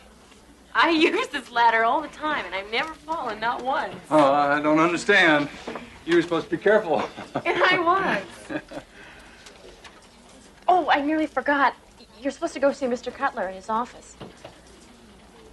ASAP. So, with foreclosures, like I said, it all depends on the worth of his assets. Here, I have some figures available on that. So, don't dicker with him too much there. He's in no position. His debt load's so heavy he can't say no, even when we offer him bottom dollar. Now, sure, it's a tough deal for the guy, but, well, that's business. Right, Warren? No, I had no idea we'd strike it this rich by grabbing the Slater farm. Yeah, well, just wait and see what else I got in mind. You betcha. I love highways. Warren? Warren, did you understand what I just said? Yes, sir. Offer Vern Slater bottom money because he's so far in debt he has no choice but to take it. Exactly. Remember the notes due today, plus penalties, plus back taxes. But you can waive it all if he takes our offer. So, get on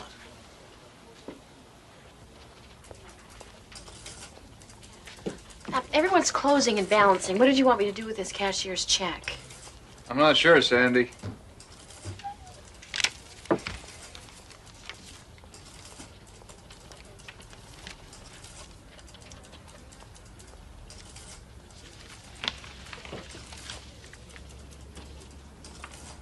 Deposited in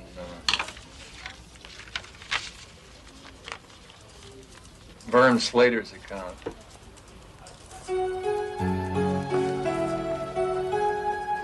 After what I told you, after everything I said. I don't understand. You understand perfectly well. Don't play that game I'm with me, not sure Griffiths. what you're talking about, Mr. Cutler. We should have owned that property. If not for you, we would have. You are directly responsible for costing me a fortune. How is that, sir?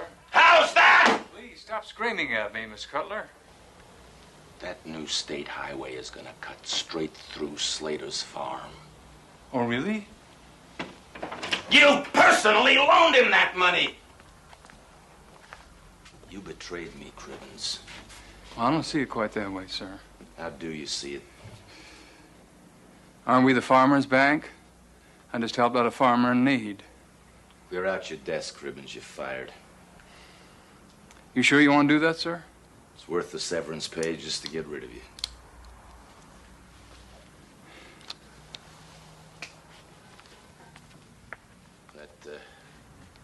That sign's crooked. Fix it.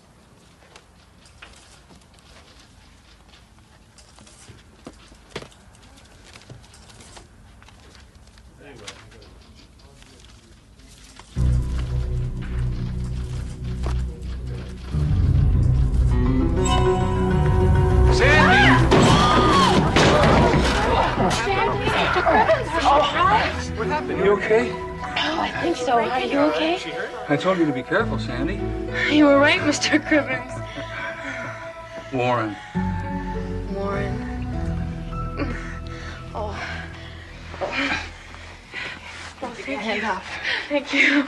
Oh. Oh, no, I did it again.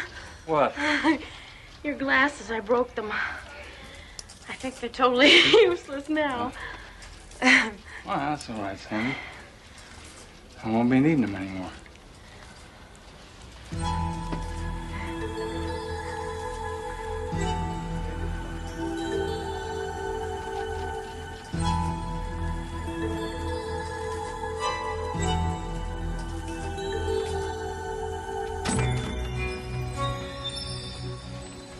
Come on, Miss Bailey.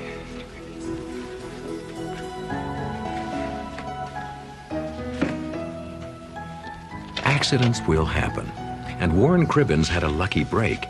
Instead of blindly following orders, his eyes were opened, and he saw humanity, and discovered it was his greatest asset. Add him to the list of those who have peered into the Twilight Zone.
Welcome back, Mr. Bennett. For he's a jolly good fellow, for he's a jolly good fellow, for he's a jolly good Heart transplant right here in our own office. One man, one heart. An obsolete fact of life. Witness Tom Bennett, a man who accepts his new organ as just one more item that money can buy. Okay. All right, everybody. Thanks a lot. That was very nice.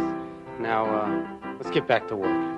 A man who would tell you that the boundaries of the Twilight Zone are shrinking as miracles become commonplace.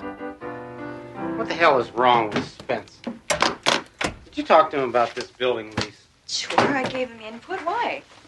Look, they want 3 floors, 3 high floors, and always asking Tom, for... Tom, I know I said exactly the same thing. I told him he's practically giving the store away. Now, about last night. Yeah? My compliments to your surgeon.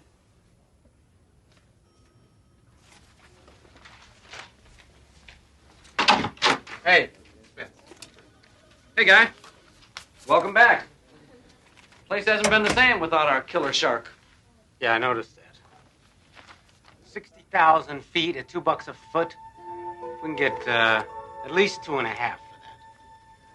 Are you okay? Yeah, I'm fine. Well, that's a first. Tom Bennett loosens his tie. Tom, are you sure you're feeling okay? If you can show me where we can hit them up for some more money. It's easy. How is it easy? You just up the price to 2.5 per foot, and then tell them to take it or leave it.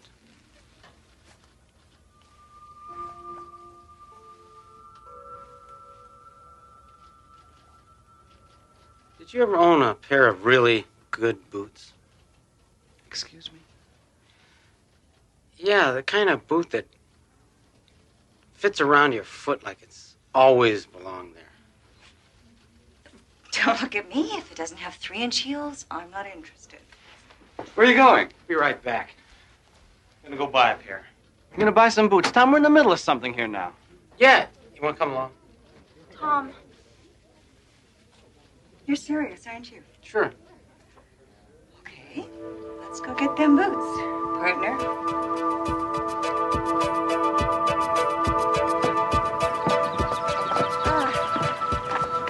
Gourmet lunch? You shouldn't have. Come on, let's go for a walk. Okay, what's that? Hot dogs for lunch, strolls on the beach. Tom, this is not like you. But it's great, isn't it? Wait a minute, Tom. I can't go down there in my heels. Take them off. Sure. Designer hose, $30 a pair. Why not?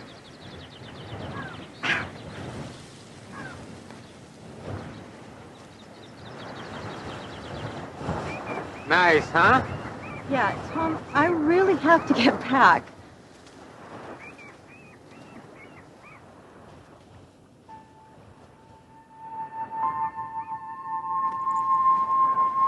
Tom. Hello? That woman. What about her? I've seen her before. Where? You mean here before? No. Yeah. Maybe I have.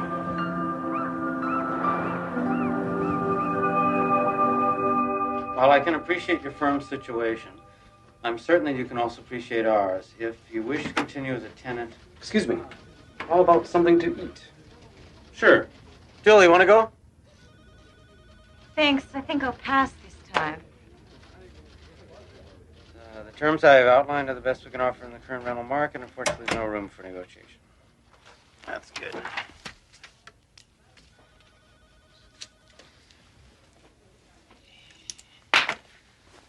You know, I was thinking this place could use a few plants. Definitely. I'll order some. Let's go. Good night, Mr. Bennett. He used to hate plants.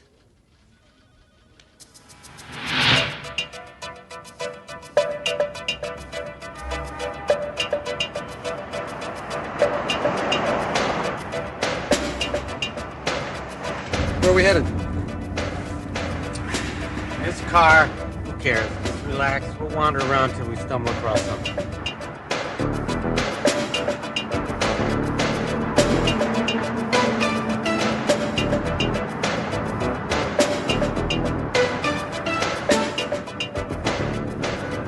Okay, what's going on? Told you, just wandering. For an hour? Look, I know you like driving this car, Tom, but I'm starving. Hey, bear with me. I feel lucky. Jesus. Now, that wasn't wandering. Tom. I don't know. I just felt like going in this direction. Tom, when you have a heart transplant, it's got to be a shock to your whole system, you know? Did they warn you about anything like, temporary craziness?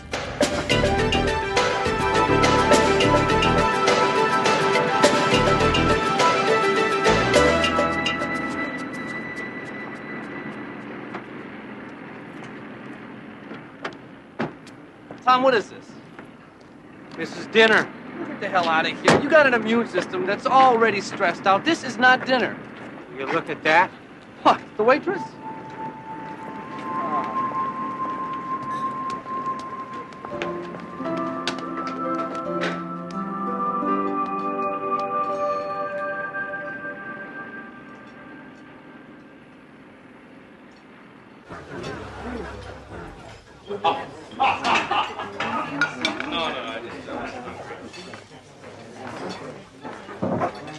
What are we doing here?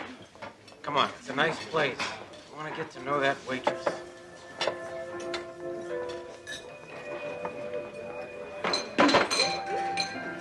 Why? I don't know. There's something about her.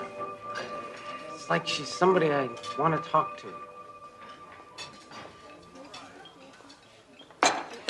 Mister, is there some reason you've been staring at me since you walked in here?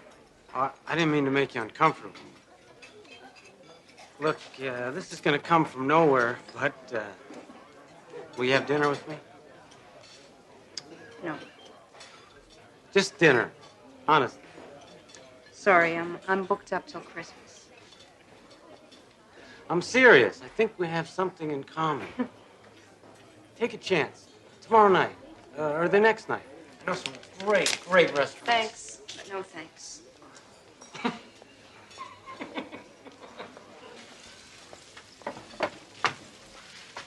He asked me for a date. What did you say?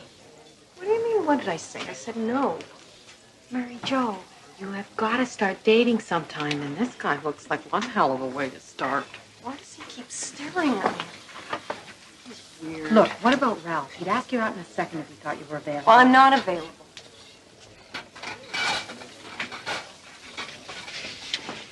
Honey, Jamie's dead. You aren't.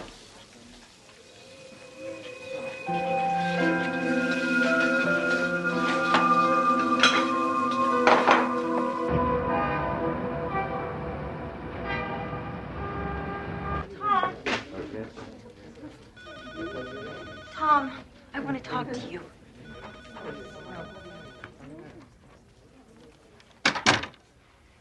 Okay, agreed. We have no claims on each other, fine. But I will not be humiliated. Huh? By a waitress? In some greasy spoon, Tom? Hey, I go in there for lunch a couple of days a week. That's it. So what's the attraction, the ambiance or the cuisine? Both. I like the food, and I'm comfortable there. I feel good there. Which is strange, considering nobody likes me. Least of all your waitress, I presume. She's not my waitress anymore. Mary Jo refuses to serve me. Which is just the kind of challenge you like. Wrong. As a matter of fact, I keep telling myself this is stupid.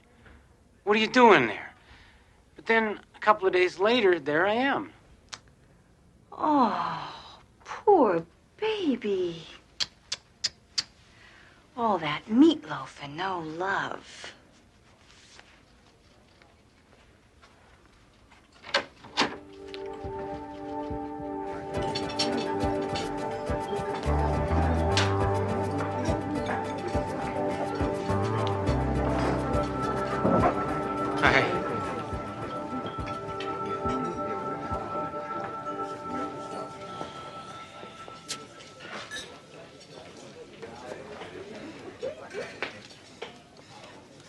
How about a piece of that cherry pie? No.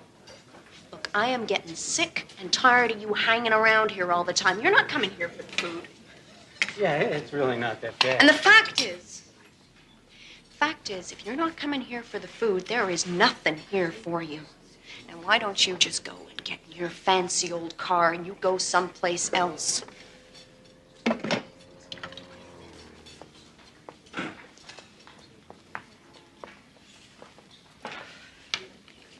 Don't you get the message? You're not wanted around here.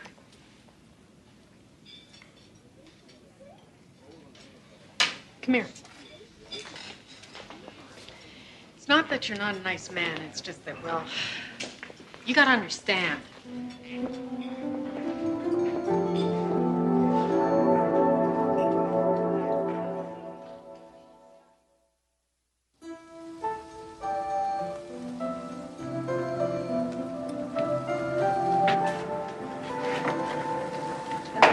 Mark, he's here.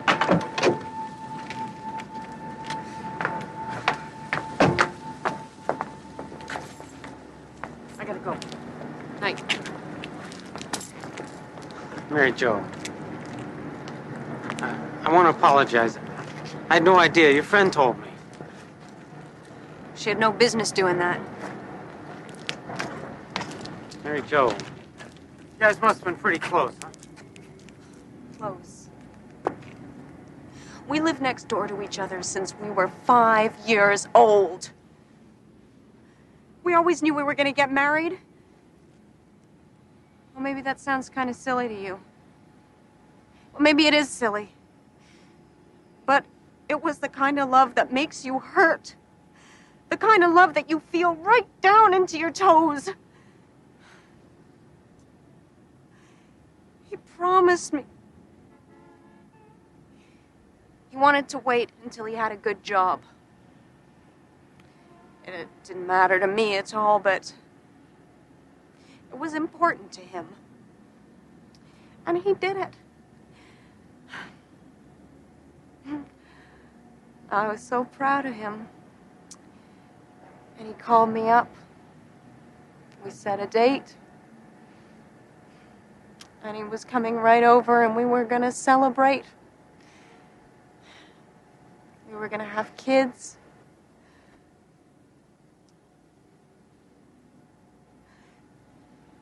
They said he drove off the road. And they took him to the hospital.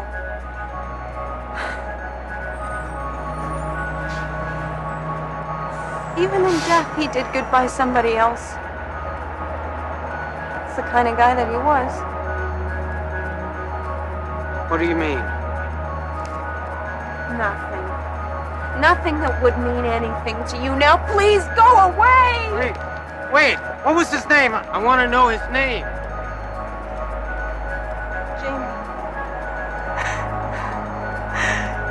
Jamie Adler.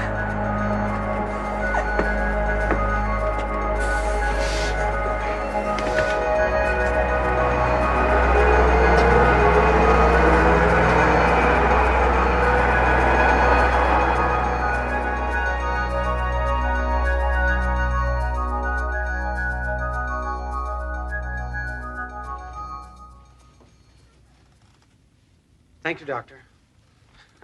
Yeah, I appreciate it. Of course. Strictly confidential, I understand.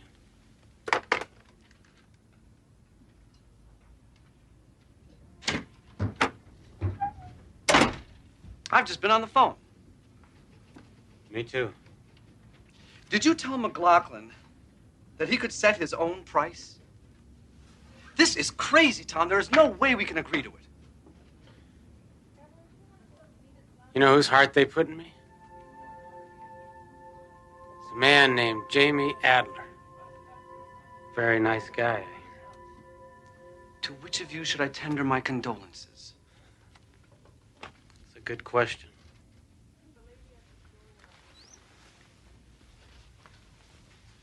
Where the hell are you going now? I don't know. Going for a walk. Look, Tom. If you don't shape up, you're going to lose everything. The house, the job, the car. I got rid of that car.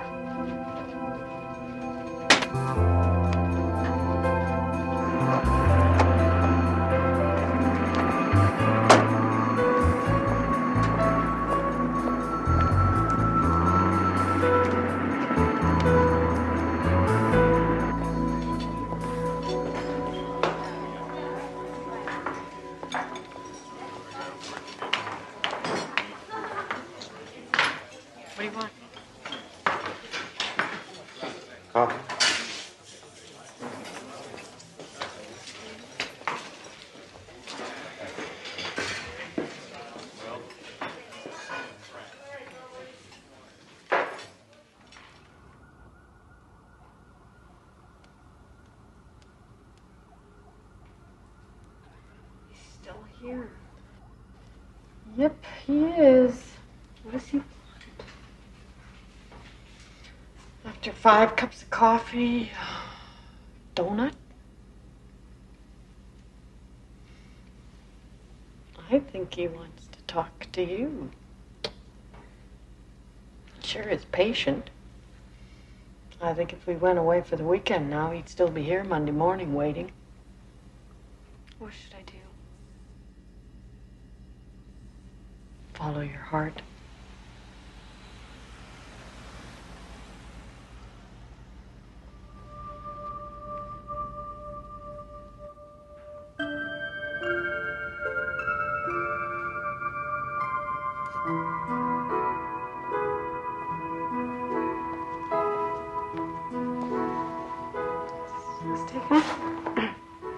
No. Please.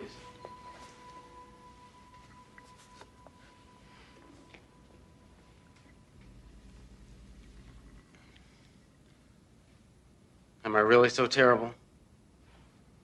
It's nothing to do with you. You'd be surprised. I'm sure you're a very nice man. I'm not ready for anyone right now. Can I tell you something? Sure. This morning I got this news. It's the kind of news that makes you want to go lie down for a while. I was scared. Then I kind of got comfortable with it. You don't have the slightest idea what I'm talking about, do you? Not really. Look, for a long time I was sick. They said it was my heart, but I think maybe it was my life. Half the time I didn't know what I was doing, and the other half I did, but I'm not sure which I'm more ashamed of. And now I've got another chance.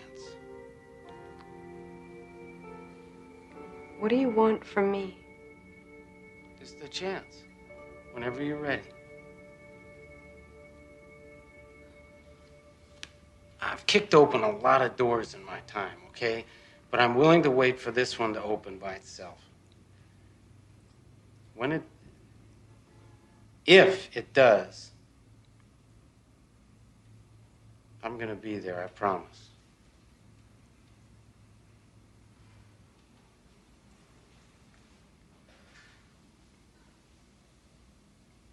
Well, at least let me buy you a piece of pie. Madam, give me a piece of strawberry pie with peach ice cream, please. That's my favorite. How did you know that? Lucky guess? You're a strange one. I warn you, I'm not an easy person at times. Oh, really? Jamie made me a promise, too.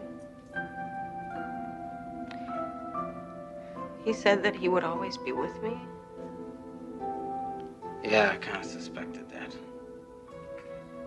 Well, he meant it, I'm sure. And, I'll keep my promise. Cross my heart. A philosopher once wrote, "The heart has its reasons that reason does not know." Perhaps he was born knowing that truth. Or perhaps, like Mr. Tom Bennett, he discovered it with a little help from the Twilight Zone.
Only 4 job applications from last week. We require more than that, Mr. Cranston. I know that.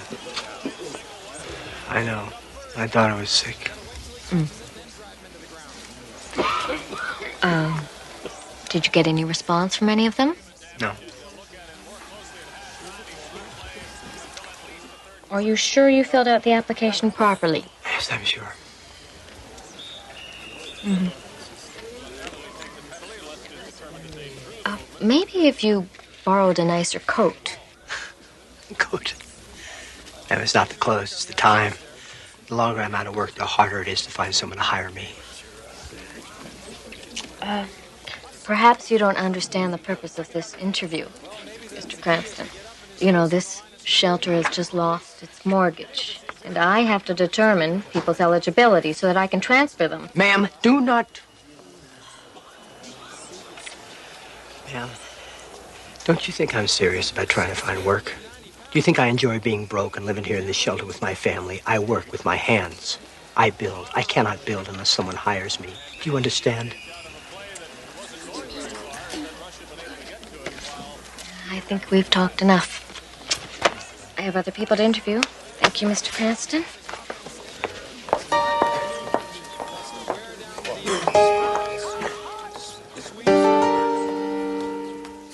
Steve Cranston, a man living what Thoreau called a life of quiet desperation.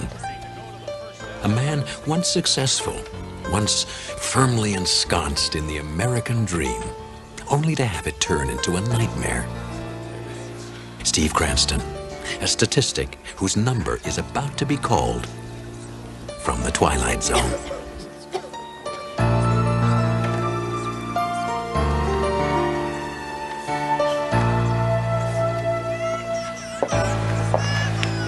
It's okay, Steve. Something's got to break for us. No, maybe it is my fault. Oh, you know better than that. You'll find a job soon. Soon is not going to cut it, Elaine. If I don't find something, we're going to be out in the street. You know they're closing this place down. What about that job program they're starting over in Carsdale? I told you the job program has been put off for a month. You know how many positions are open? 20. You know how many applications there are? Over 200. Now you tell me what our chances are. What are we gonna do? I don't know. I don't know.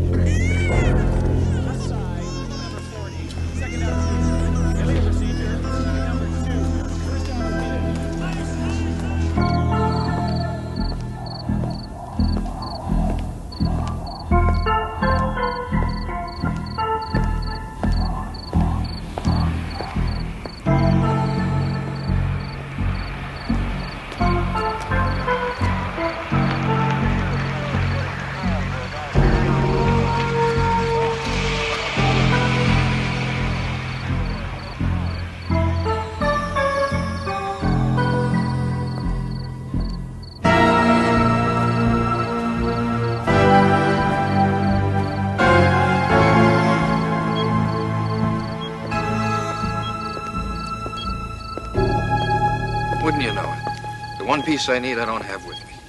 Well, what do you suggest be done in the meantime? Just leave it off tonight. I'll be back in the morning. Leave it off? I mean, do you really think that's such a good idea? Oh, look, I've left the arm light on. Nobody will know the whole system's down unless you tell them, right?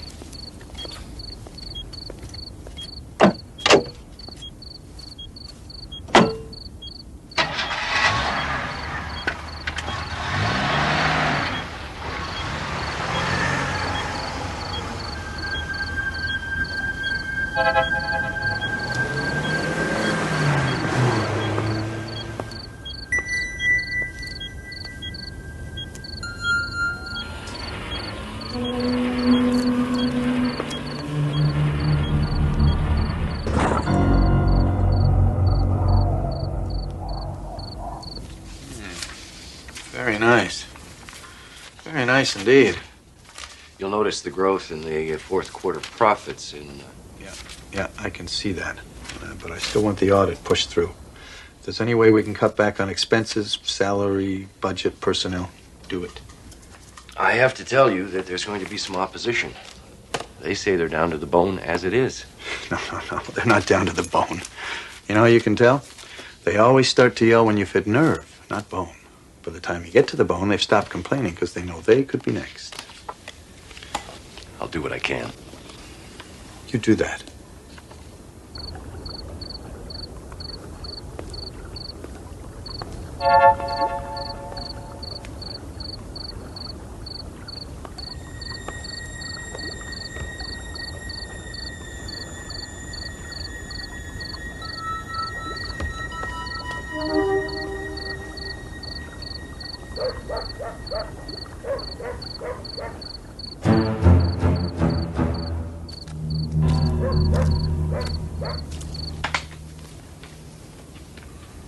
Well, I see you're ready to leave. You have that look.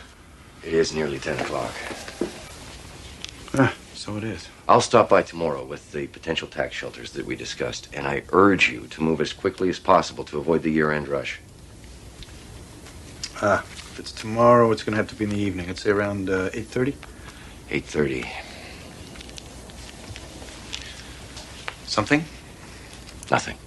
8:30. Good night.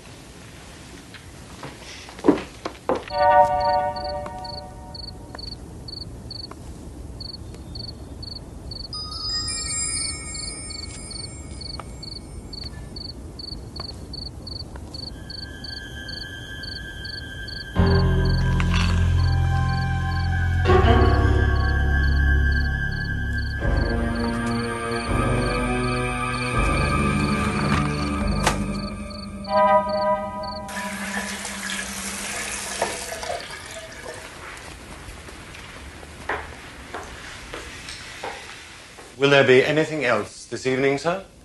No, I don't think so. I'll do a little reading before I go to bed. Very good, sir.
Stay right where you are.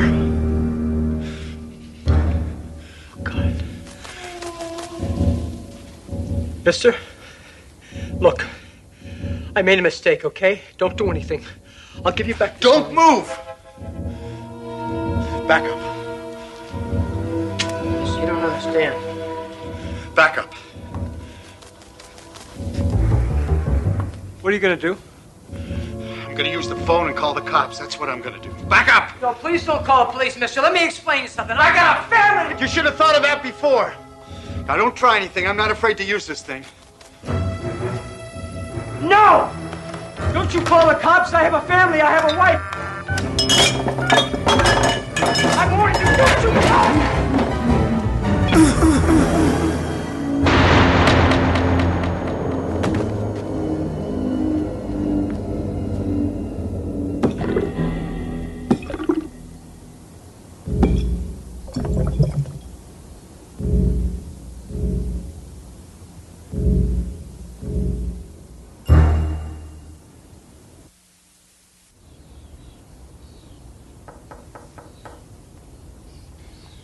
Good morning, sir.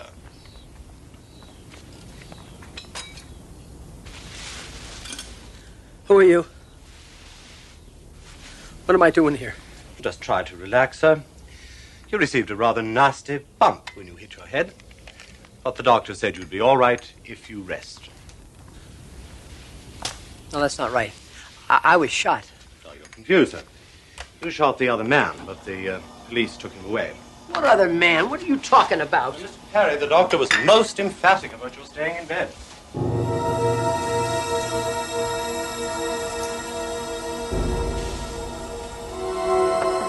Wait a minute. There's a picture here of Lana Taylor, the movie star, and I'm in it. What am I doing in this?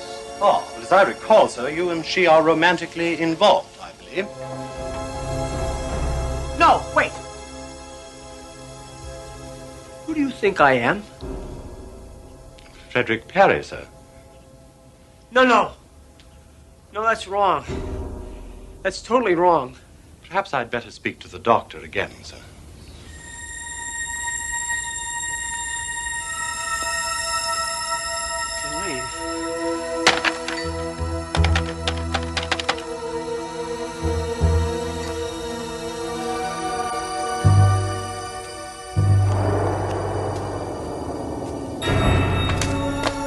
Shelter.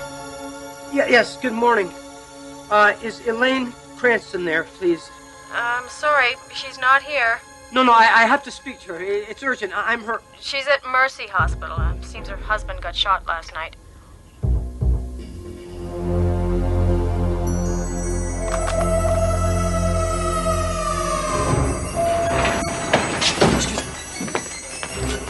Elaine? Elaine? Lisa? Oh, thank God. Thank God. What are you doing?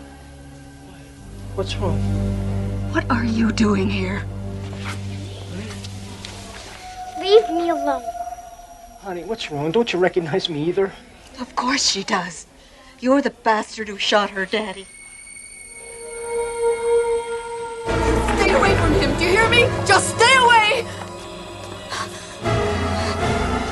Oh, God, this is totally crazy.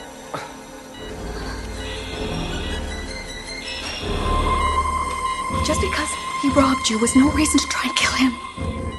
No, you don't understand. He tried to kill me. He was desperate. We have no money, no place to go after tomorrow. You don't understand. Look, I got all the money we need, babe. I don't know how this... You may not... You can't buy your way out of this, Mr. Perry. Now get out of here. Now get out. Get out of here before I call the police. No, I'll drop the... I mean, he'll drop the charges. You don't understand. He's not really...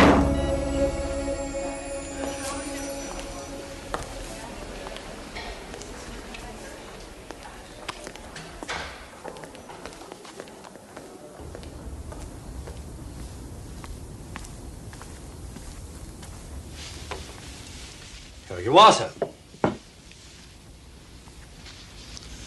I hate lobster.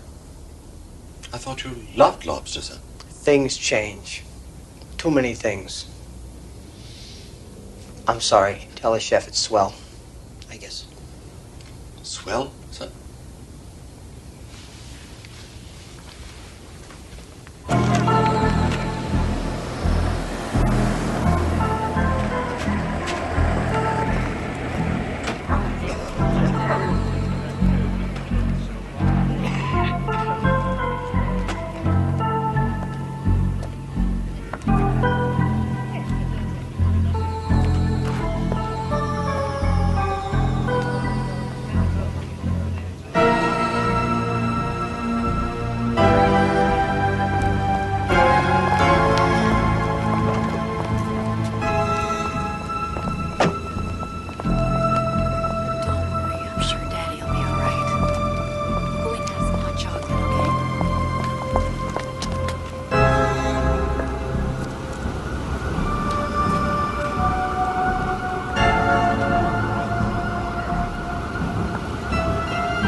Fred?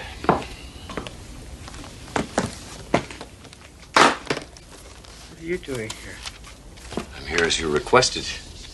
Have some background material on the matters we discussed. And I need a couple of signatures just to get the process going here. Could I see this just for a moment?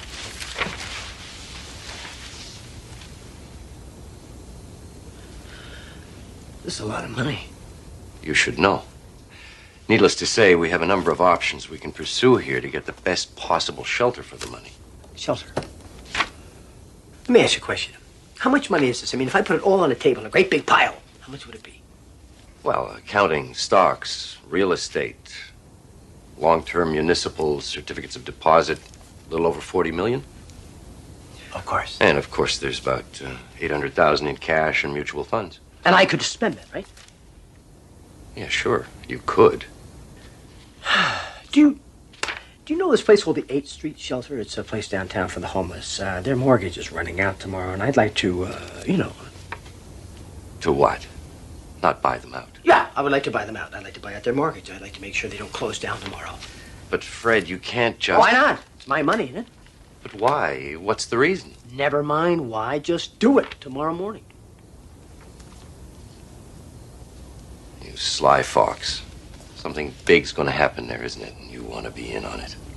Let's just say the decision I make is going to affect an awful lot of people.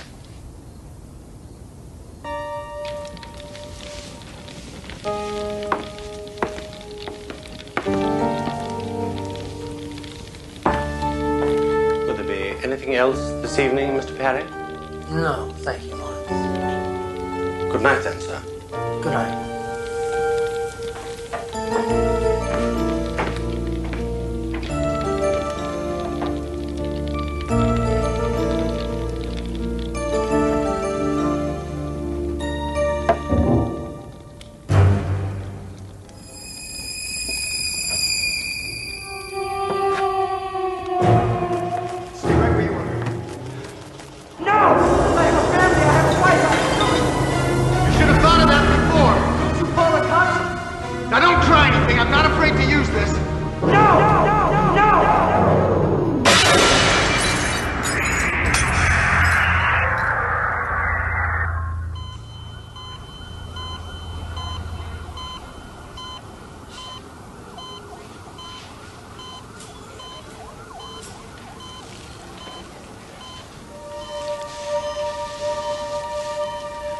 Elaine.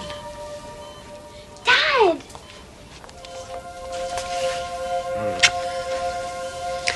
Steve. Thank God.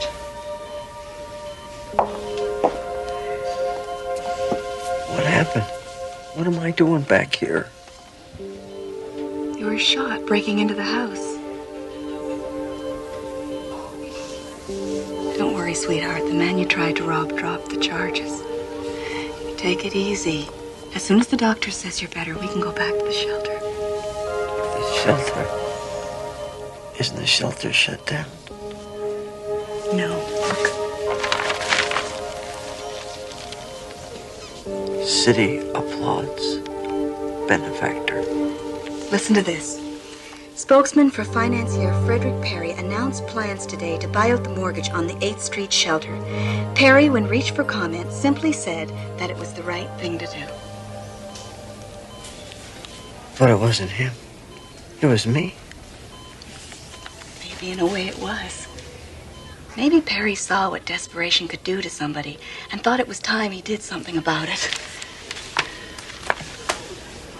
Best of all, honey, I talked to the director of the shelter, and he said there's enough money now for some real work to be done, and he wants to hire you.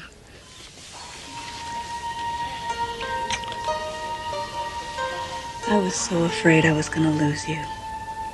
I'm just so glad that you're back. So am I. So am I. It has been a time of changes for Steve Cranston, and the hard times are by no means over.